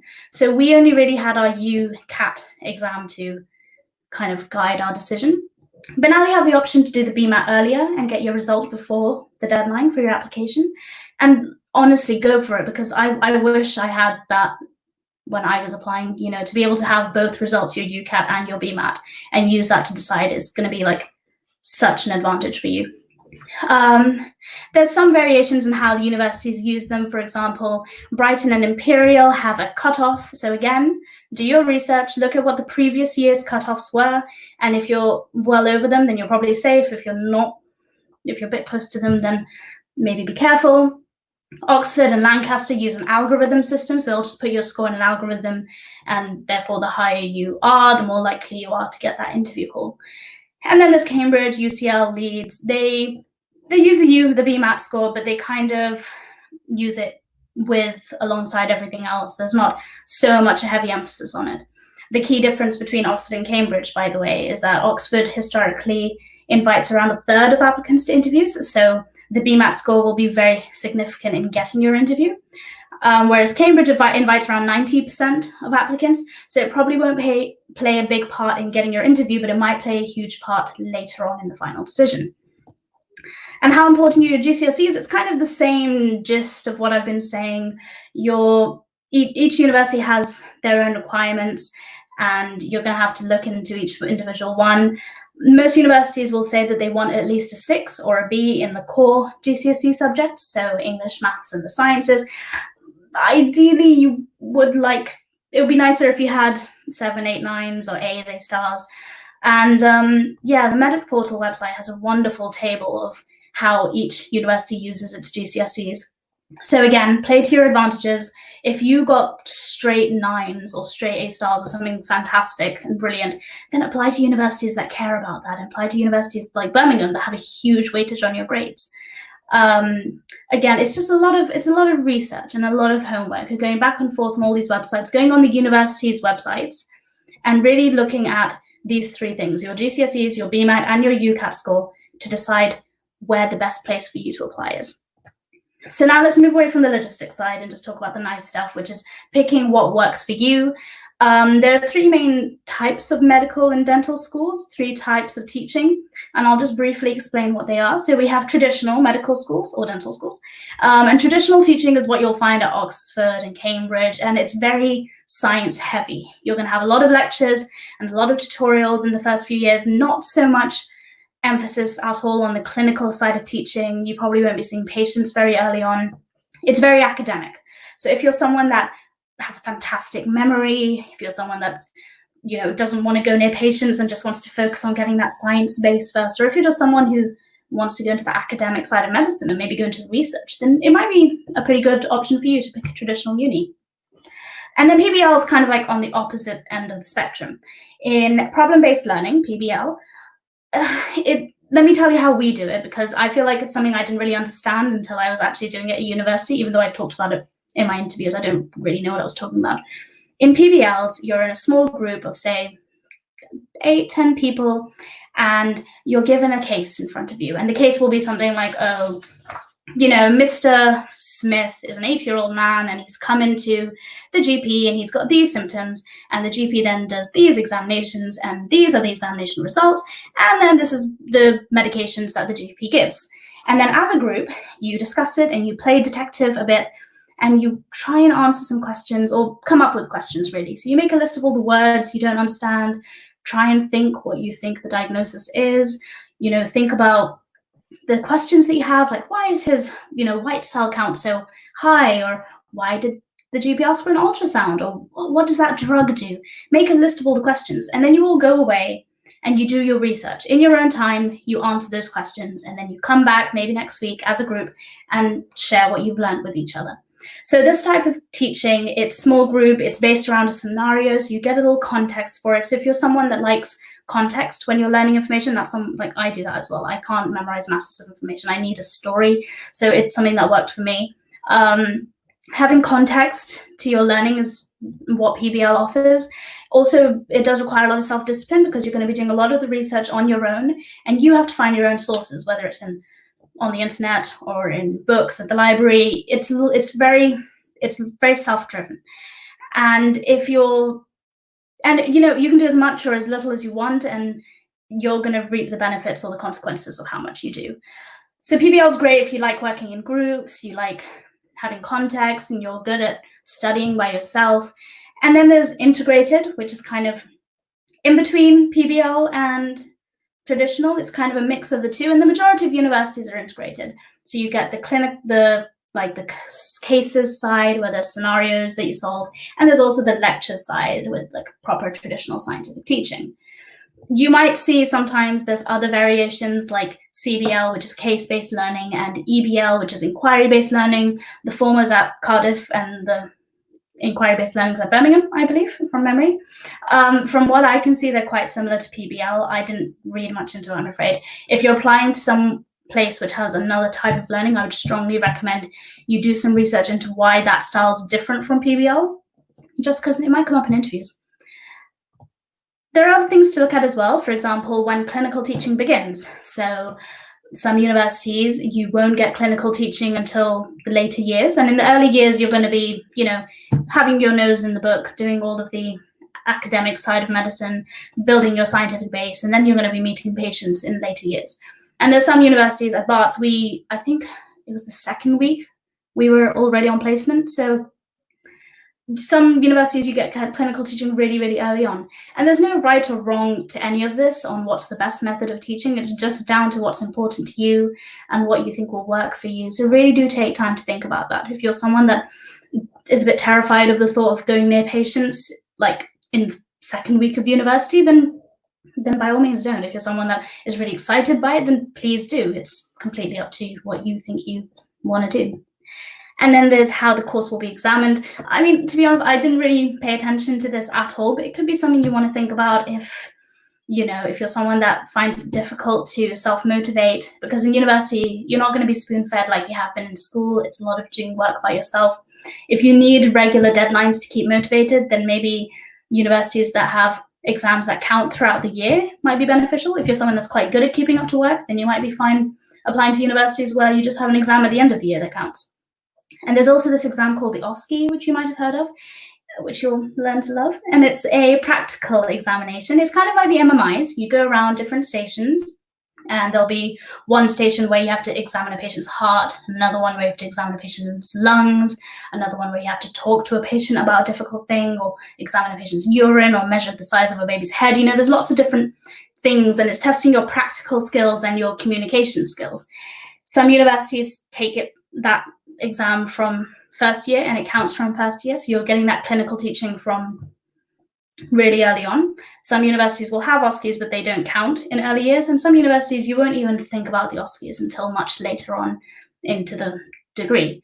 Again, there's no right or wrong answer. It's just down to what you think your preference is, and a lot of the time you won't know until you're there. But if you start thinking about it, this isn't going to just help with you picking the university that works for you. It might just help in your interviews if you know what the course is going to be like and you can talk about it and they'll like that you know that. Another thing that I like to ask people when they're picking which university to firm or insurance, then I always ask them to think about how they found the interview. Like, let me just say, just getting one offer for medicine or dentistry is an amazing, amazing achievement. And you should be so, so proud of just getting that. And if you're in a fortunate enough position to have options and be picking between which one you want to go to, I'd say think about how you found the interview, because that's what helped me.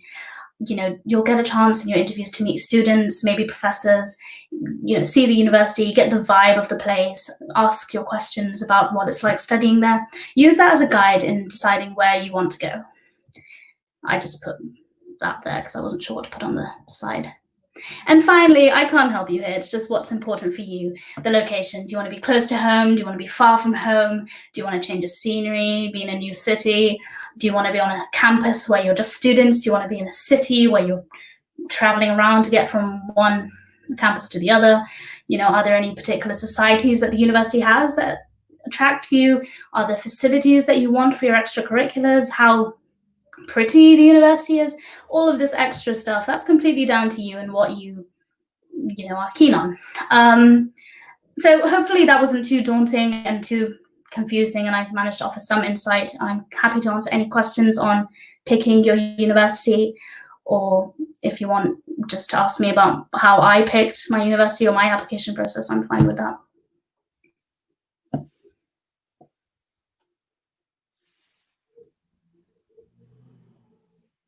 Great, thanks, Haya. We're gonna get the first set of questions in before you start the second part of your talk. So if anyone has any questions related to Haya's talk, then feel free to ask. Yeah, so again, just go to menti.com and enter the code 276784.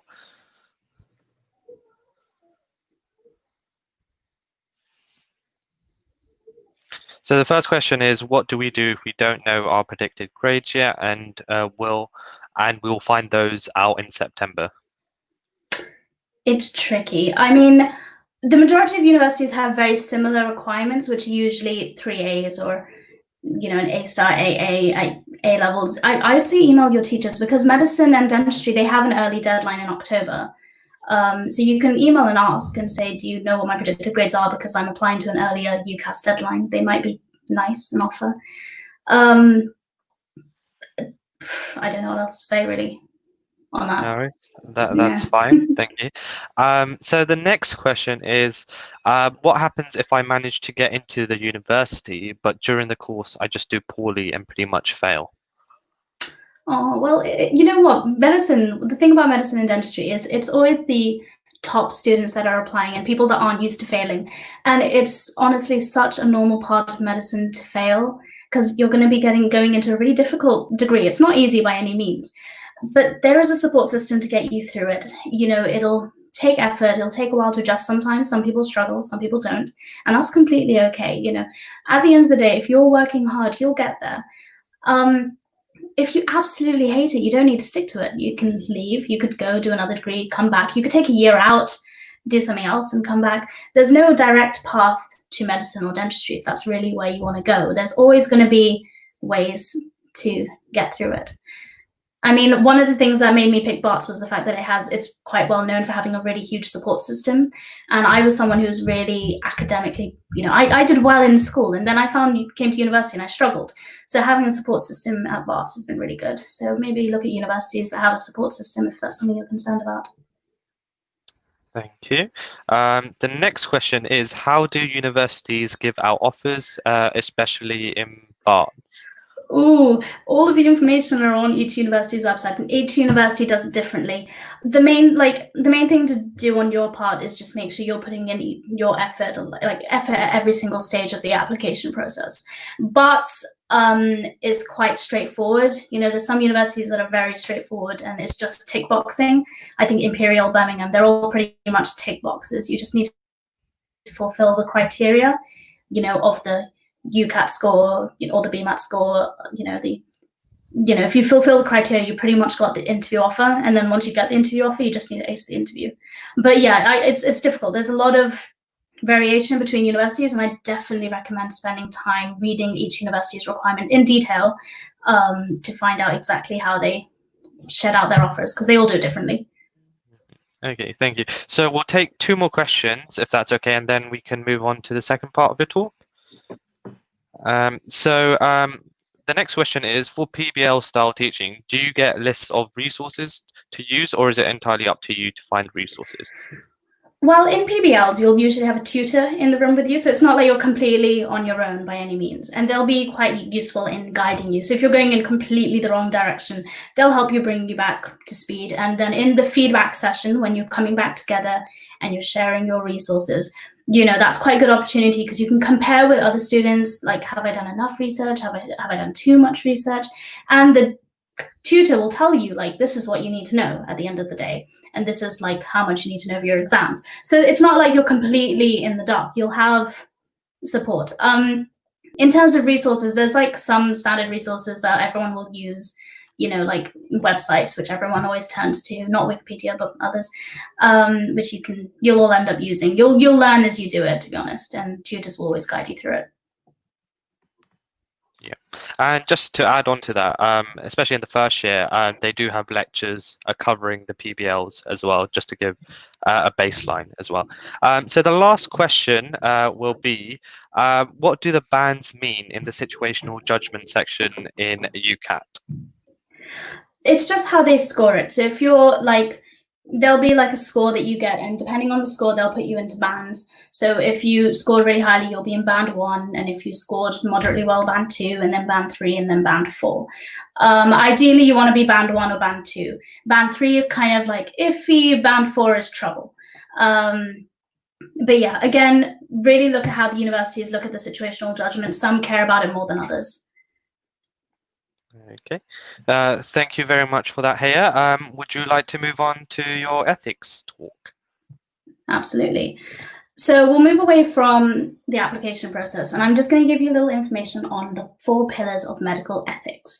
This is quite a useful topic to know about, because it'll come into every aspect of your application process, whether it's, if reflecting on work experience or your personal statement. It will 100% come up in your interviews. I promise it will come up. So it's a really useful aspect of ethics and understanding situations to get into your head. So it'll help you, it will help. I'm just giving a brief introduction. Please don't rely on my slides and talk. Please do your own research on all of this. This is just a little taster. So there are 4 pillars of medical ethics: autonomy, beneficence, non-maleficence, and justice.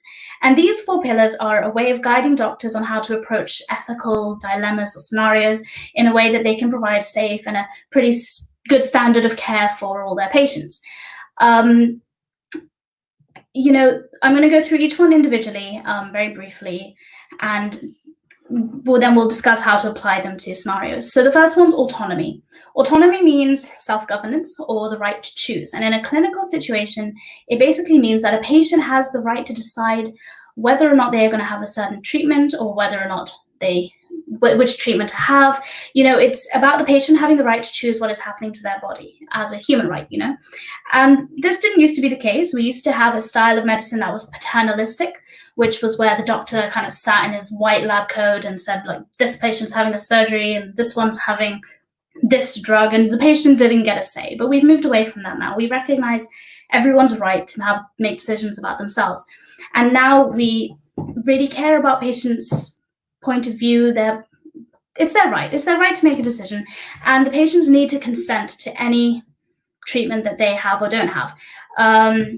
Consent's very important, by the way. If you are going to operate on a patient and you haven't got their consent, then you can get in trouble by law for, assault or battery. So it's really important to get consent.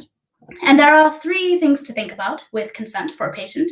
The first is that consent needs to be voluntary. The second is that consent needs to be informed. And the third is that the patient needs to have capacity. What do I mean by that? Well, first of all, what does voluntary consent mean? Voluntary basically means that the patient needs to be making the decision of their own accord without being influenced by anyone. It needs to be their decision, and it's their decision alone. Now, there was a very famous case that happened in 1992, I believe, where a woman who was not a practicing Jehovah's Witness, but she was from a family of Jehovah's Witnesses, was in a car accident, and she was pregnant. and she needed a blood transfusion, basically. And historically, for religious reasons, Jehovah's Witnesses don't want blood transfusions. And this patient, after spending time with her mother, decided that she didn't want a blood transfusion. And the doctors felt that in that scenario, she only made that decision because she was under pressure by her mother to make that decision. And because of that, her consent was considered invalid because it was not voluntary, it was under influence.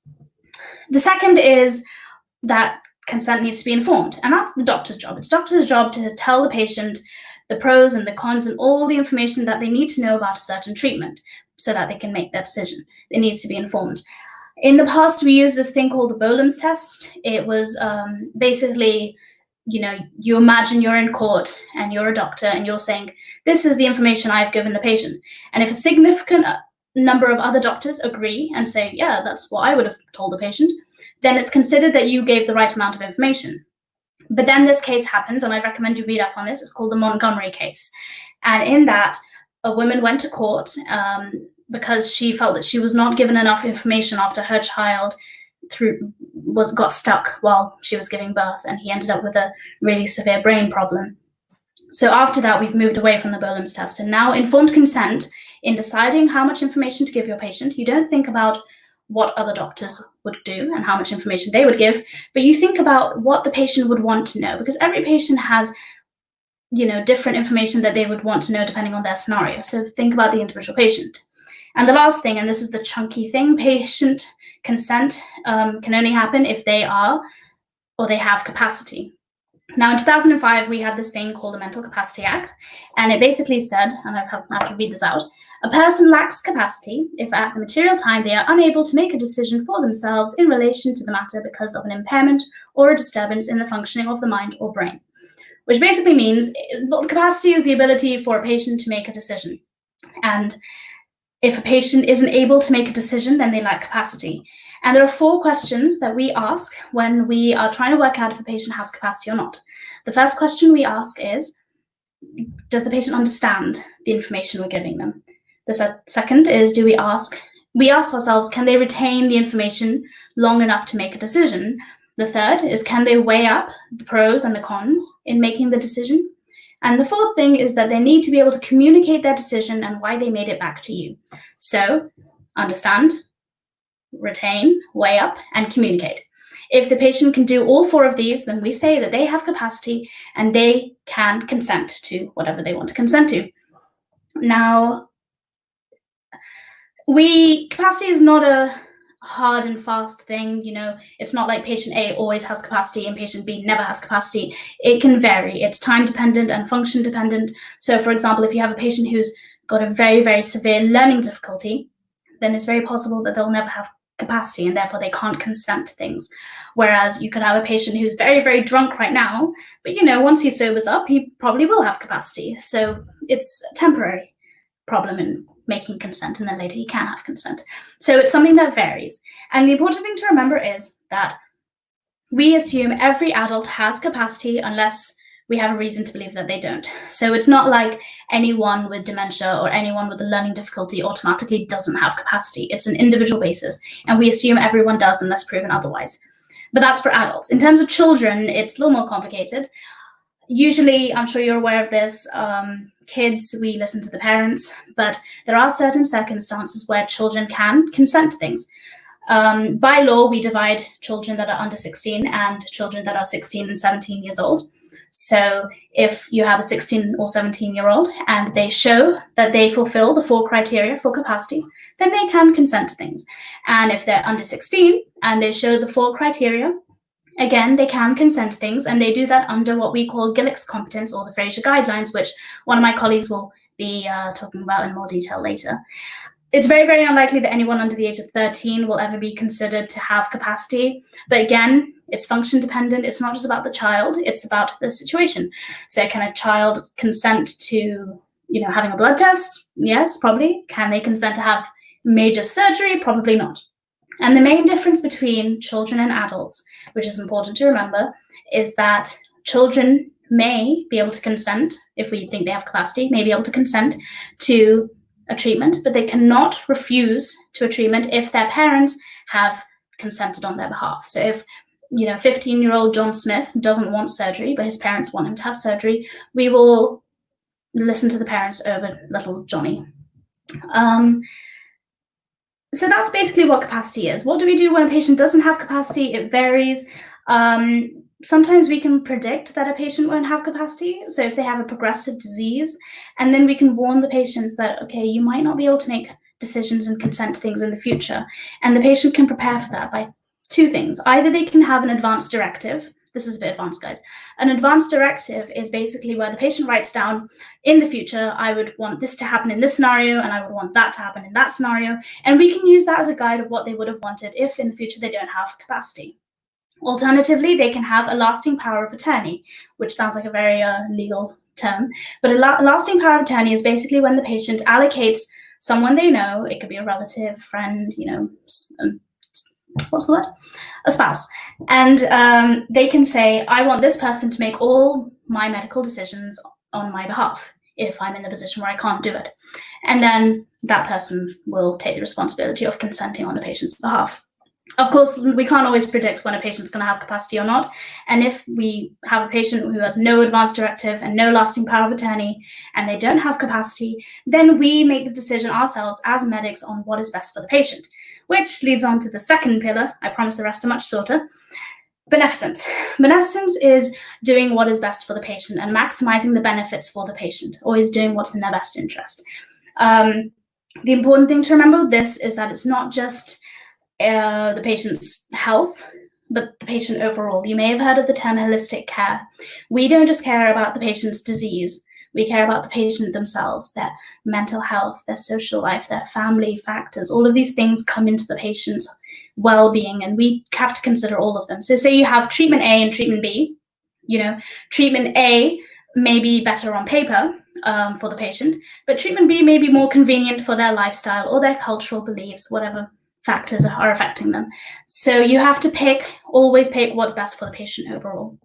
And non-maleficence, which is the third pillar, is basically the opposite of beneficence, where beneficence is always doing what's best. Non-maleficence is the classic Hippocratic oath, do no harm.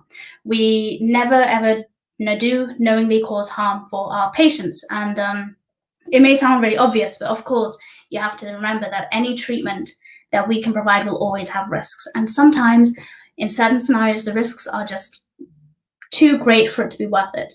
And it's sometimes better to not give someone any treatment than to give them a treatment that will cause them more harm than good. You may have heard of something called do not resuscitate, or DNRs. And imagine you have a patient on the ward who's very, very old and very frail. Medics may make the decision, the team may make a decision that if needed, we will not resuscitate the patient, because in doing so, we're just going to cause them to have a terrible quality of life, and it's going to cause them more pain than necessary. So it's really important that doctors, medics, dentists, you're never causing harm to your patients knowingly. And finally, justice. Justice is a bit of a tricky one, because you always imagine medics to prioritize the patient, but sometimes you need to prioritize society, and you need to think about the third parties that are involved, and you need to protect everyone, not just your individual patient. Now, I'm sure you all know about confidentiality, so I won't go into it in too much detail, but you'll be surprised how many patients think that they can tell their doctor anything because they believe that doctors cannot tell anyone anything, if that sentence made sense. So if your patient is sitting with you and you're a doctor, and the patient's like, oh, I don't think I can do the surgery on the 5th of November because I was planning on blowing up Parliament, but maybe the week after. You don't have to keep the confidentiality. You absolutely need to report to the authorities if the patient's going to be a threat to anyone. And that's justice. Justice is putting the society, putting law, into account when you're making your decisions. It's not just about that, though. It's also about time and money. I'm sure you're all aware that the NHS has very limited resources. So we have to make decisions, and they're difficult decisions, on how to prioritize the time and the money that we have so that we're helping the majority of people. This is the classic interview question that you'll get about which person to give the liver to, or something along those lines. It's about maximizing the benefits and thinking about overall society. Say you have an amazing treatment which is very, very expensive, but it'll only save 2 or 3 people, compared to a really, really cheap treatment that could help 200, 300 people. Which one are you going to pick? You're going to pick the one that benefits the most people. I'm not going to go into it now, but I'd recommend, in terms of justice, if you want to be a little extra, research QALYs, or quality adjusted life years. It's a more standard and less abstract way of thinking about how we decide how useful a treatment is. And the NICE guidelines, or the National Institute of Care and Excellence, has a way of using QALYs and deciding if QALYs are actually cost effective for us to use. The main thing to remember about these pillars, they're very, very confusing, and they can overlap a lot. They're a good way of approaching any clinical scenario, and you're going to be facing them in interviews, in the UCAT situational judgment section.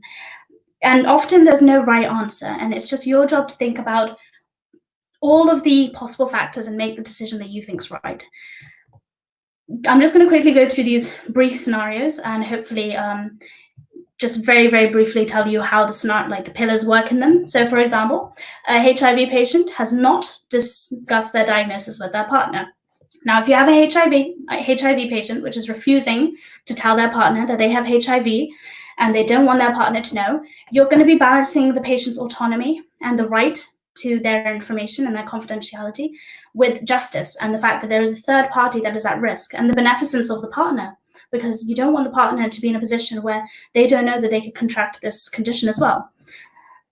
Scenario 2, an adult he was a Jehovah's Witness, has refused a blood transfusion. Again, you're going to be balancing the autonomy and the patient's right to decide whether or not they want a treatment with the beneficence of doing what's best for them and saving them, and again, it's a tricky balance. Another thing that I do want to point out with autonomy and capacity, just because someone is making a decision that you think is medically unwise, or you think they're not making a smart decision, it doesn't mean that they don't lack capacity, and you do often just have to respect their wishes, even if you don't think it's what's best for them. And the last one, an 86-year-old lady with terminal breast cancer, which has spread to her bones, and her daughter wants her to have the tumor removed, and the son thinks it's best that she doesn't have an operation. There's a lot of things that can come into this. First of all, it's doing what's best for the patient, beneficence, and also non-maleficence. You don't want to cause this patient to be in more trouble than she needs to be. She's a very old lady. Are we going to put her through surgery if she's very frail?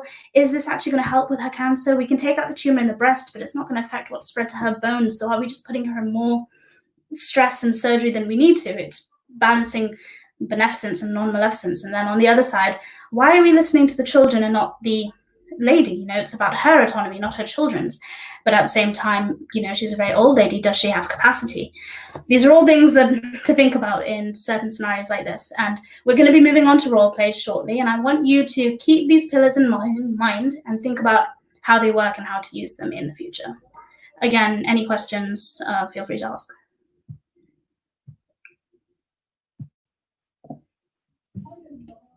Brilliant. Great. Thanks, Haya. So, anyone has any questions about ethics, then feel free to ask Haya now.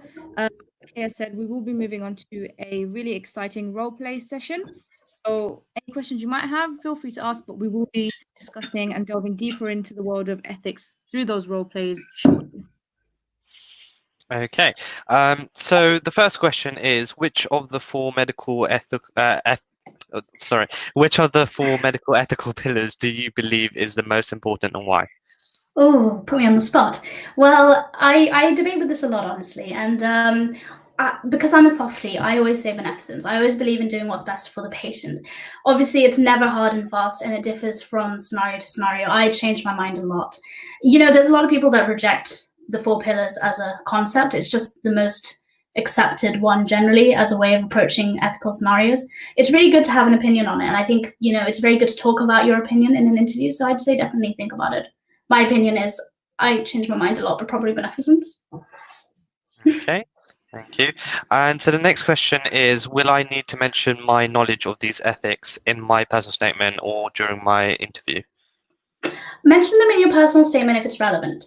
I always say it's good to have a few keywords in your personal statement, whether that's confidentiality, holistic, or it could be an ethic. But only if it's relevant. When you're talking about your work experiences, it's very possible that you came across a scenario that was, there was an ethical dilemma. And if there was, absolutely talk about it in your personal statement. Say like, oh, I had to see a doctor make the decision that they're not going to resuscitate a patient, and explain that to the patient and their family. You can talk about communication with that. You can talk about the ethics with that. Don't force it in there unless it comes naturally. I promise it will come in the interview, 100%. They love throwing ethical scenarios at you and listening to how you would tackle them. And if they give you an ethical scenario, you can absolutely signpost and be like, well, in terms of justice, I would do this, but then in terms of autonomy, surely this would be the best. Just talk through your thought process and definitely use those keywords. Thank you. So the next question is relating to one of your scenarios. It was, what would be the answer to the HIV question? So if you could just go back to your slide where you related that. Yeah, sure. So the HIV question was, if you have a HIV patient and they're refusing to tell their partner, justice overrides usually. We have to inform the partner. Like, we'll do it nicely. We won't just be like, I'm not listening to you, patient. I'm going to tell your husband. What we would do is we would try and convince the patient, be like, well, you know, your partner's involved, and if you're in a physical relationship, it's very possible they can contract it. It's really important that they're aware of it. You try and slowly convince them to see the fact that it's important for their partner to know. But eventually justice overrides. We care about the patient, the partner's beneficence, and they do need to know, really. Okay, thank you. So the next question is, it's regarding to dentistry, but like, how will the ethical pillars be applicable for dentistry? Oh, I'm not an expert in that at all. But, you know, dentistry has the same standards of confidentiality as medicine and doing what's best for the patient and not causing harm for the patient. So it applies in exactly the same way, really. Justice as well. If you have a patient who's sitting there saying, I'm going to stab someone tomorrow, then, you know, you can report that. Thank you. And yeah, just to note, like the pillars are exactly the same. So I had friends applying for dentistry, and they had to learn the exact same ethical pillars. So there is a crossover. So the last question, we'll end on this question, if that's okay, is when there are multiple pillars involved, how would you come to a final decision? Well, you know, in terms of the interviews, there's often not a definitive correct answer, and it's just about you deciding what you think is best. And I know that's really daunting and you don't want to hear that and you want there to be one correct right answer, but often the best thing to do is, if you're presented with a scenario, you just talk through all the pillars, go in order, talk through them, discuss how they impact the scenario, and then weigh up your options and decide what you think is best. You can even say that really it's a difficult scenario, but if I have to come up with a final answer, then I would say this. You're not going to get marked usually on your answer final decision unless it's disastrously wrong and you're going to end up killing the patient. Then, you know, you won't get the points for that. But I think as long as you are discussing and showing that you're aware of the ethical dilemmas, then you're doing well. In terms of general real life, usually the answer is quite obvious, and I think that just comes with experience from being in a clinical setting. Thank you very much. Great, thanks, Haya. That was an amazing presentation, and I'm sure our students learned a lot from it. I know when I was in sixth form, ethics was something that was really confusing, so they would definitely find a lot of value from your presentation. So now we'll be moving on to a very exciting role play, and that will be delivered by Haya, Madhu, and Sophie. All three of them are third-year medical students here at Bath. So they're going to be discussing some key ethical scenarios and how best to tackle them.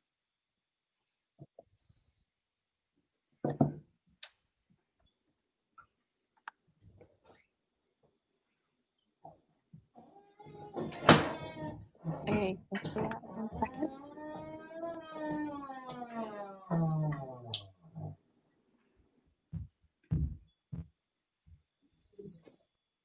Yeah, can you see that okay?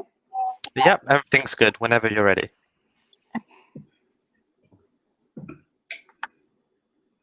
Okay, so as Zibad said, now we're going to put the pillars of ethics that Haya just explained into context using a series of role plays.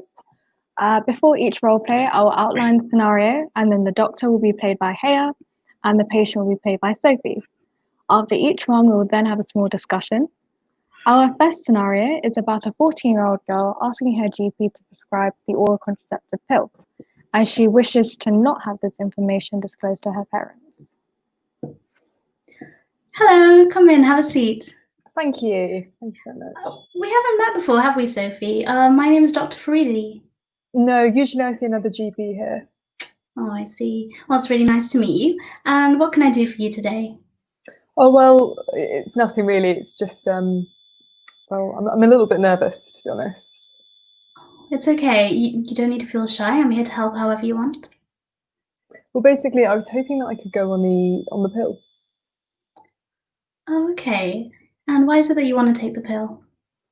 Well, you see, all my friends are taking it, and everyone says in general it's just more safer than other forms of protection.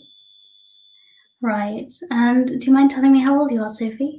I'm 14. Okay. And do you have a boyfriend at the moment?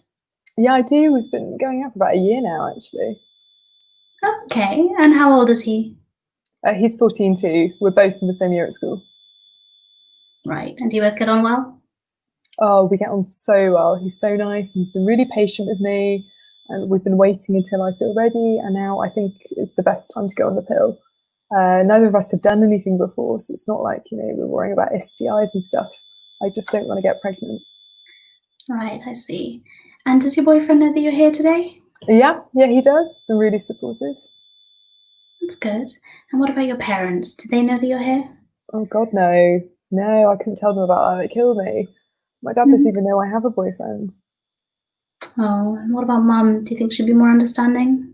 No, sorry, Dr. Fruity. It's just not what I want to broach the subject with.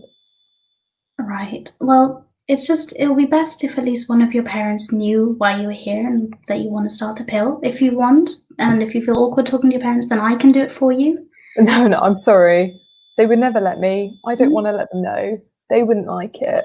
They don't know what's going on. I don't really want you to speak to them. And, eventually my boyfriend's going to leave me if I don't do something with him. I don't want to, be the only one in my year that isn't doing stuff. Everyone will make so much fun of me. Can I just get the pill and go, please? Okay, well, for me to prescribe you the pill, Sophie, I need to know that you're completely aware of all the implications that are involved. I can see that you know a little bit already. You've done some research about what you think the best type of protection is, and you've mentioned STIs, and that you understand. I need to make sure that you do understand the risks of that. Yeah. We've learned all about that in school. I've been reading about it too, and that's why we're here. I thought it was the safest option. Well, I'm glad to hear that you've been studying about it at school, especially, and I'm happy that if I am happy that you understand everything that you need to know and that you're absolutely certain that we don't want to involve your parents in it, then I do think that it might be in your best interest to prescribe you the pill, and we won't have to tell your parents. Thank you so much, Dr. Fruity. Thank you, that's brilliant. No worries. We're going to stop there. So what do you all think? Is the doctor doing the right thing? Is it even legal? We're going to give you a minute for you to answer the poll.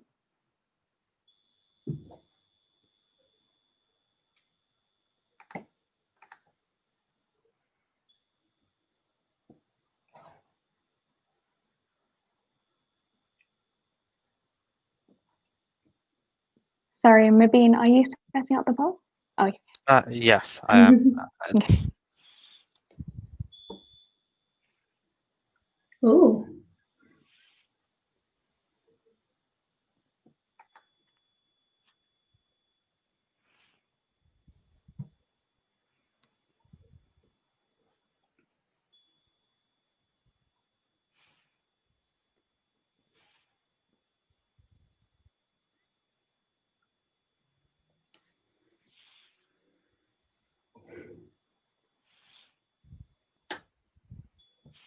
We'll give it one more minute. Okay.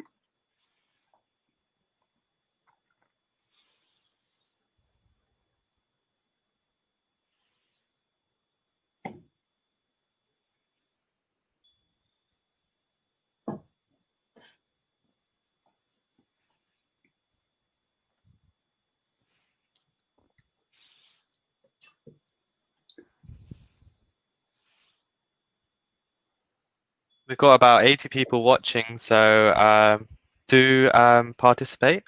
We've got about 30 people 29 people who've contributed so far.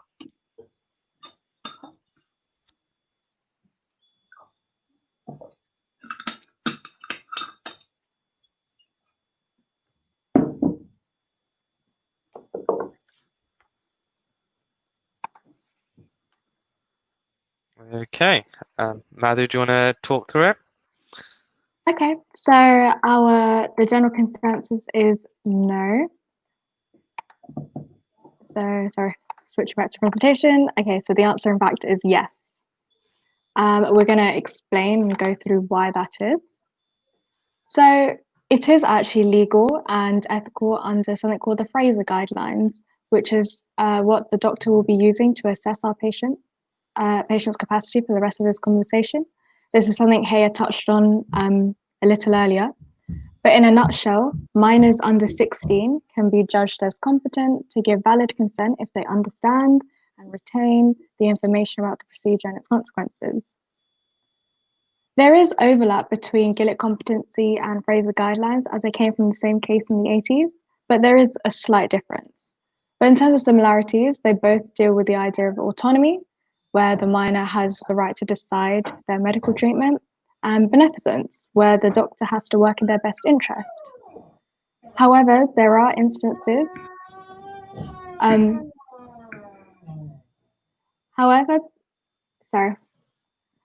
So there are instances where this can be overruled, where it's actually in their best interest to not allow the child to refuse treatment. That's something Haya touched upon before. Another similarity is if the doctor wants to keep knowledge from parents, the doctor has to respect and uphold the ethical value of confidentiality. However, this should be broken if the child is not competent or if they're in danger, and that's when you would need to involve social services. In terms of differences, whilst Gillick assesses a child's competency to accept or refuse treatment generally, the Fraser guidelines are set about contraceptive advice specifically. Therefore, Fraser applies to this scenario. So in the first instance, the clinician should try to involve the parents, either by encouraging the child to talk to them or offering the doctor to talk to them themselves. If they still don't want to involve the parents, and it's very likely that they'll have intercourse regardless of whether they have contraceptive advice or not, and if you think declining to offer support will negatively impact their physical and mental health, then you should move to assess if they're Gillick competent, which is where we cut the role play. So all three of these things that's in the pink bubble were expressed by our patient. So if after Haya deemed that she was Gillick competent, then it's in her best interest to get advice and treatment without parental consent or knowledge. The process by which you get Gillick competence is very similar to assessing capacity in adults. So as Haya explained earlier, is where you have a thorough discussion with the patient about all the relevant information and see if they can understand, retain, and are able to evaluate the information options presented to them. It's important to note that just because you're Gillick competent for one thing, it's not a blanket cover. Every instance needs assessment. Okay, so now on to our next role play. This is slightly different in that we'll be running the scenario twice. The first time will be an example of poor communication, and the second will be an ideal example. When the first one is done, you will have a chance to suggest improvements or comment on particular instances of poor communication that we will then discuss. In this scenario, we have a patient, played by Sophie again, who's been admitted to the hospital for a kidney infection. At the time of admission, she told the doctor that she has a severe allergy to penicillin and ensured that this was written in her notes. Later, a different doctor, played by Haya again, prescribed this very drug to her, which led to an anaphylactic reaction. She is now very angry and upset and demands to speak to the prescribing doctor. Yes. What? Sorry, who are you? You asked to speak to me, apparently. I'm one of the doctors involved in your case. Oh, right, okay. Are you the doctor that prescribed that antibiotic to me? I made it very clear that I was allergic. I was Yeah, that was, yeah, I heard you had an allergic reaction. But you seem better now. Well, that's not the point though, is it? I'm incredibly upset that you were so careless. I could have died. I made sure to tell that junior doctor, so, well, you know. But the thing is, you didn't tell me, okay? And it was the responsibility of the person who you informed to tell me, and they didn't. So I did what was best with the information that I had. Obviously, if I'd known that you had an allergy, I wouldn't have prescribed you the drug, but I did. No. I checked, and he wrote it in my notes. Seems like you're fine now. So... Oh, he said he wrote it in my notes. You know, I just wondering, do you doctors not check? Look. I'm sorry, but clearly you aren't aware of how busy we are. We don't really have the time to be going through everyone's notes, and things can be missed and stuff like this happens, okay? But it doesn't really seem like there needs to be a fuss because you do seem fine now. Sorry, and, I feel really disrespected right now. I just, sorry, are you listening? Are you listening to me? Yeah, yes, sorry. I'm sorry. I do need to go. I'm sorry about what happened, but you know, what's done is done, and you seem fine now. So I'm sorry. I do need to leave.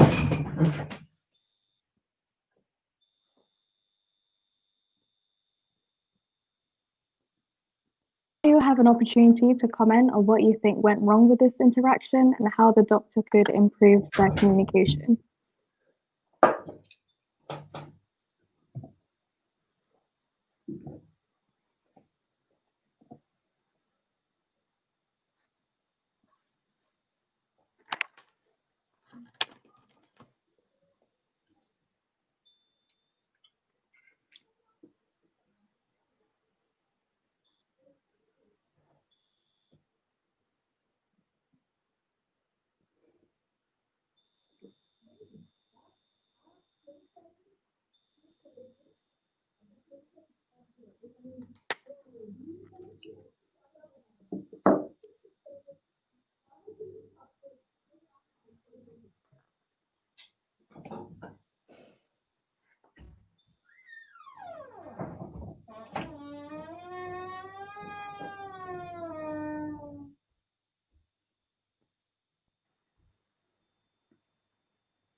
I can see a lot of great examples here.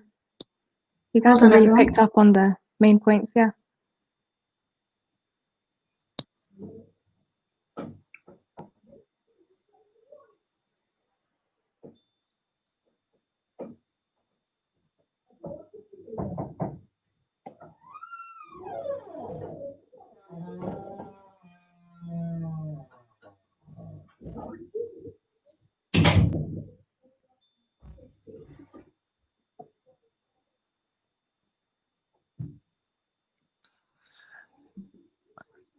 Should we move on, Madhu? Sure, yeah. So, as I said, you guys have picked up on the salient points. That's really good. So, as you may have noticed, when the doctor came, she started off on the wrong foot by not even introducing herself. This practice of not introducing yourself when you approach a patient was noticed by someone called Dr. Kate Granger. You may have heard of her. She was in hospital in 2013 with terminal cancer, and she was unsettled by the fact that many of the staff didn't introduce themselves before interacting with her. This led her to start a campaign, Hello, My Name Is, on social media, and in her words, she was pushing for a patient-centered, compassionate care. You may have noticed hospital staff wearing these yellow tags as well. So introducing yourself is important because it builds rapport and improves communication, which therefore improves patient outcomes. Haya's abrupt yes at the beginning led to a more hostile conversation. Other things that went wrong verbally was that the doctor kept interrupting the patient. I noticed someone did comment that. So this is where the idea of a golden minute is important, because this is where you give space for the patient to talk freely, or in this case, express their anger. And also sometimes silence is good. A pause often means that a patient is gathering their thoughts to communicate something further. During this time, it's also important to listen attentively. For example, when the doctor was impatiently checking her watch, it was very dismissive of the patient. Another point is that instead of arguing back, again, I noticed someone said that Hay was being quite argumentative. Instead of that, the doctor should have been acknowledging their anger. Also, this doctor was quick to pass the blame. I like that someone used the word deflect. Exactly, they were passing on the blame, criticizing their colleagues, which is not only unprofessional, it's also unproductive and could be aggravating for the patient. She should instead accept responsibility and apologize for the mistake. When the doctor tried to minimize this incident by saying things like this just happened, it can invalidate the patient's feelings. Instead, she should suggest what measures she'll put into place to prevent this happening in the future, whether that's highlighting allergies in the notes, allergy wristbands, discussing what happened with the medical team so everyone's aware, and giving advice about how they can make a formal complaint. The doctor should then move on to summarize an action plan and invite the patient to voice further questions and concerns. In terms of non-verbal communication, we want to highlight that body language, from posture to eye contact, can show respect and concern, and empathy can be expressed by saying little phrases like, "I'm so sorry to hear that," or nodding, or small hums, just to show that you're listening. Tone is also very important. You want to avoid sounding dismissive, a word I saw come up a lot on the poll, and you want to come across as sincere. You also don't want to raise your voice, which can be perceived as argumentative and threatening. Instead, you want to be calm and professional. Okay, so now keeping these things in mind, we're going to run through the same situation again, except the doctor's going to respond to communicate appropriately. To highlight these changes, we're going to be doing a small checklist on the screen.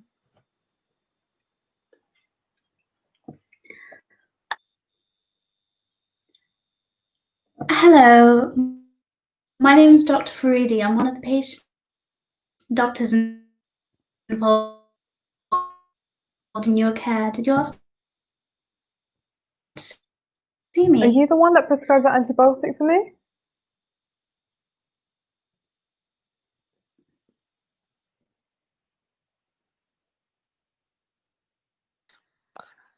Hiya. Hey, I don't think we can hear you.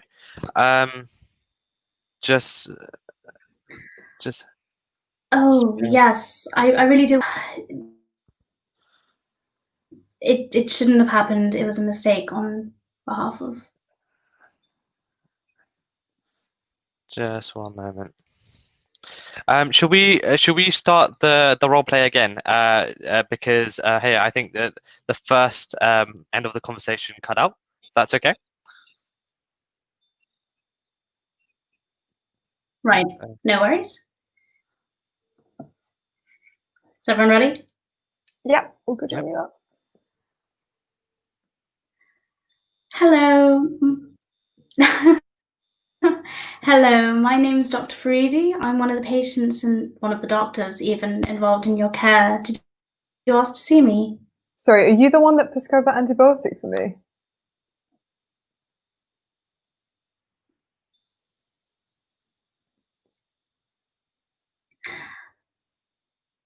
Yes, I am, and I do really want to apologize about what happened. It Look, shouldn't have happened. It was my mistake that I shocked at how bad my care has been. that I didn't see the allergy on your. I want to make it really on your clear drug. that I made it sure that it was written clearly in my notes, and this is just ridiculous. It was your responsibility to make sure that I was able to take that drug that you prescribed me. How on earth did you even qualify? To think that we're putting our lives in the hands of people like you and you can't even read the notes. I came to hospital to become better, not to be almost killed at the hands of doctors.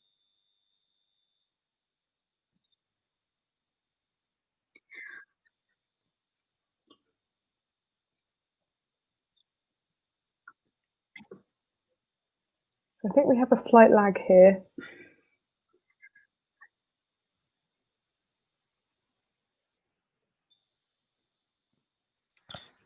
Yes, I think we do. I think it's at Haya's end. Haya, do you want to quickly maybe rejoin It's completely again? understandable that you feel that way. I can see that you're very, very upset about what happened, and I'm very, very sorry that it happened. Just bear with us one moment. We'll get it up and running. We'll be back in 2 minutes, hopefully.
Hey guys, sorry for the wait. We'll try that again, but if that doesn't work, we'll try and get someone else to step in. Fingers crossed it works then. Oof, hopefully it'll work this time. Hello, my name is Dr. Freedy. I'm one of the doctors involved in your care. Did you ask to see me? Yeah, sorry, you're the one who prescribed that antibiotic for me? Oh, yes. I do really want to apologise. Yeah, I'm really what disappointed and happened. shocked at how bad my care has been. I want to make it absolutely clear that, I'm allergic to that medication and I made sure it was written clearly on my paperwork. I just think this is appalling. It was your responsibility to make sure I was able to take that drug when you prescribed it. How on earth did you even qualify? To think that people have their lives in your hands. I was ready to see you, but my husband stopped me. He said I should express my concerns to make sure that this doesn't happen to someone else. But it's disgraceful. I came to hospital to get better, not to be killed. It's completely understandable that you feel that way, and I can see that you're very upset about what happened, as you should be, and I'm very, very sorry. Yeah, you should be sorry. I am, and you're right. It was entirely my responsibility to check your notes for any allergies before prescribing something and to check your wristband, which would have shown that you had an allergy. It was my mistake. Is there anything I can do for you? Are you feeling better now? Yeah, well, they gave me something to bring the swelling down, but, I feel so put off that, we put our lives in the hands of people like you. How am I meant to feel safe again? Well, I will be submitting a critical incidents form so that what happened will be documented. Okay, good. And I'll personally make sure that your allergy is written very clearly on the correct forms so that it's noticed, and we'll make sure that your red wristbands clear as well so that everyone can see, and we can hopefully definitely prevent this from happening again. Okay, good. I'd appreciate that. Is there anything else I can do for you? Well, I do appreciate your apology, but I am really angry after everything that's happened.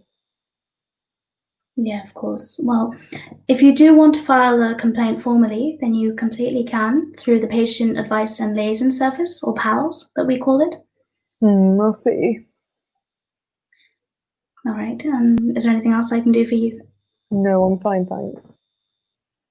Okay, well, thank you very much for sharing your concerns with me. I hope you do recover soon, and I'm very sorry about what happened.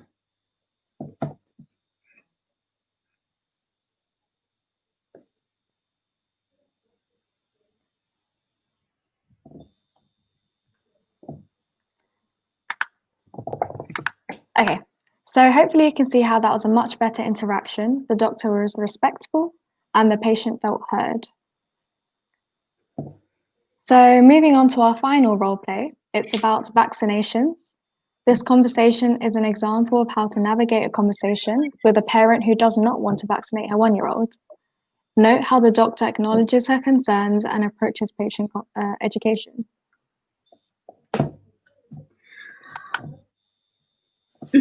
Oh, I can't seem to find little Johnny's vaccination records anywhere. That's a bit strange.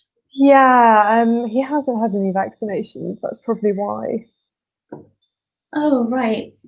Can I ask, are you aware of the vaccination program and why we offer it? Yeah, I am. It's just, the midwife did explain all that to me. But I did my own research and I just decided I don't see any reason to have them vaccinated. I see. Is there a reason for that? Any particular concerns or worries about vaccinations? Well, yeah, I know everyone says that the whole autism situation was a hoax, but you never really can be too sure. I'm not going to, risk my son having to endure long-term problems because, just a silly injection. He's just so lovely and he's so small and sweet. I can't bear the thought of pumping unnatural things into him. Right, okay. Well, I understand that you have some reservations. I would like to inform you, though, that we currently don't have any evidence that there's any long-term dangerous risks from vaccinations. Of course, it is possible that some children have allergic reactions from the injection, but it's very, very rare. And in terms of long-term effects, like you said, the MMR and autism link was proven completely false, and we don't really have any evidence of any other negative effects. Yeah, but that's just it, isn't it? They used to say smoking was fine. In fact, I read that doctors used to recommend it. They only found out how dangerous it was later, and I'm not experimenting with my baby. I want what's best for him and his health. Yeah, of course. And I completely understand that you're just doing what you believe is in the best interest for your child, but I do want to tell you that I do think having this vaccination is in the best interest of his health. They prevent diseases that can be very, very dangerous. Measles, whooping cough, polio, all of these could be very dangerous for him if he got them. Well, I guess. I mean, I haven't heard of anyone having those diseases nowadays, though. You know, it just seems so last century. My sister didn't vaccinate any of her kids, and none of them came down with polio. Oh, yes, well, that's probably largely due to herd immunity. Are you aware of the term? I think I might have read it. Well, basically what it is the fact that because so many people, so many children especially, are getting vaccinated against these diseases, it's harder for them to spread from person to person now because so many are immune. Brilliant. So I don't need to vaccinate Johnny. Well, I would strongly recommend that you do. It's important to protect vulnerable people in our community. And, you know, a lot of children can't have vaccines for whatever reason, so it protects them, you know. And herd immunity only really works if 19 out of 20 are immune. You may have heard of the measles outbreak that happened in Wales a few years back. It happened because there were lots of groups of unvaccinated children in nurseries together, so the disease spread really easily. Oh, right. I wasn't aware of that. I just heard, you know, so many horror stories online and on, you know, like Mumsnet. I just thought not vaccinating was just the best idea. Yeah, I completely understand that some of the information online can be really worrying, and it's right for you to be concerned about your child and his health. Do you have any thoughts about what I've said and what we've discussed so far? I don't know. I'm a bit confused, to be honest. I just want what's best for him. Yeah, of course. If you would like, I can answer any of your questions and concerns, and I could also recommend some places that you can read more up on the topic so you can find out more. Okay, brilliant. I'd appreciate that. Thanks. Brilliant.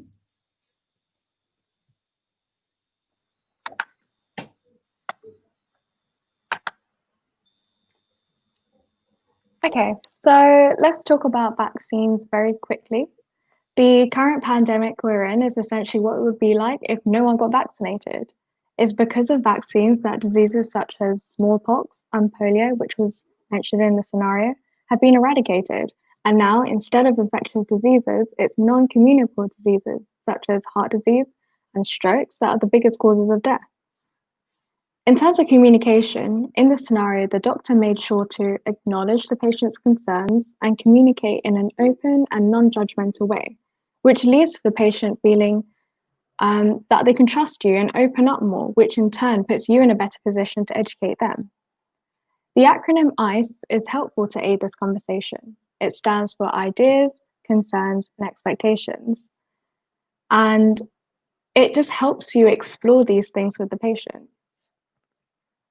The final point is that patient education is more than just lecturing, which can be an information overload. It's very helpful instead to signpost to different trustworthy resources, which they can then digest and reflect on in their own time. And then you want to give them space to then approach you with any questions or concerns.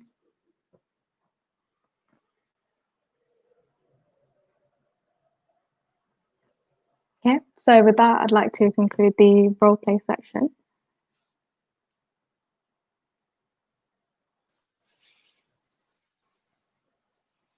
Great, thanks, Madhu. And also a huge thank you to Sophie and Haya for those wonderful role plays. They really did help depict a lot of really delicate ethical scenarios in a very interactive and insightful way. So I'm really hopeful that the students that were watching were able to really see what Haya was talking about in the ethics presentation actually play out in real life through those role plays. So thanks once again to the three of you. We'll now be moving on to closing the event and getting some crucial feedback from you all. Okay. Great. So once again, a huge thank you to you all for attending our virtual skills session. We really hope that you've learned something today and that you'll be able to take some form of information back with you that will help with your applications for medicine and dentistry. We'd really appreciate if you could fill out the short feedback form for us, and this will help us make our future events even better for you. And if you just scan the QR code or go to the link that we've posted, if you can follow that and then give us some feedback, we'll really, really appreciate it. And at the end of the feedback form, you'll gain access to some all-important resources, including the Certificate of Participation, the Application Guide, Lockdown Edition, the Finance Document, a future event sign-up form, so you're not missing out on any of our future events, and also a few updates and advice regarding finance. Just a quick shout out, please be sure to sign up to our buddy scheme, which you'll find in the future event sign-up form. This is a brilliant opportunity for you to get personalized, constructive support and guidance for a medical or dental student here at Barts, something you don't want to miss out on, especially during this unpredictable time. So lastly, on behalf of myself and Mubin, I'd like to give a huge thank you to Madhura, Sophie, and Haya today for delivering those brilliant presentations and amazing role play. A huge thank you to Afia too, and I'd like to thank you all for joining us, and we hope that you enjoy the rest of your evening. See you all next time.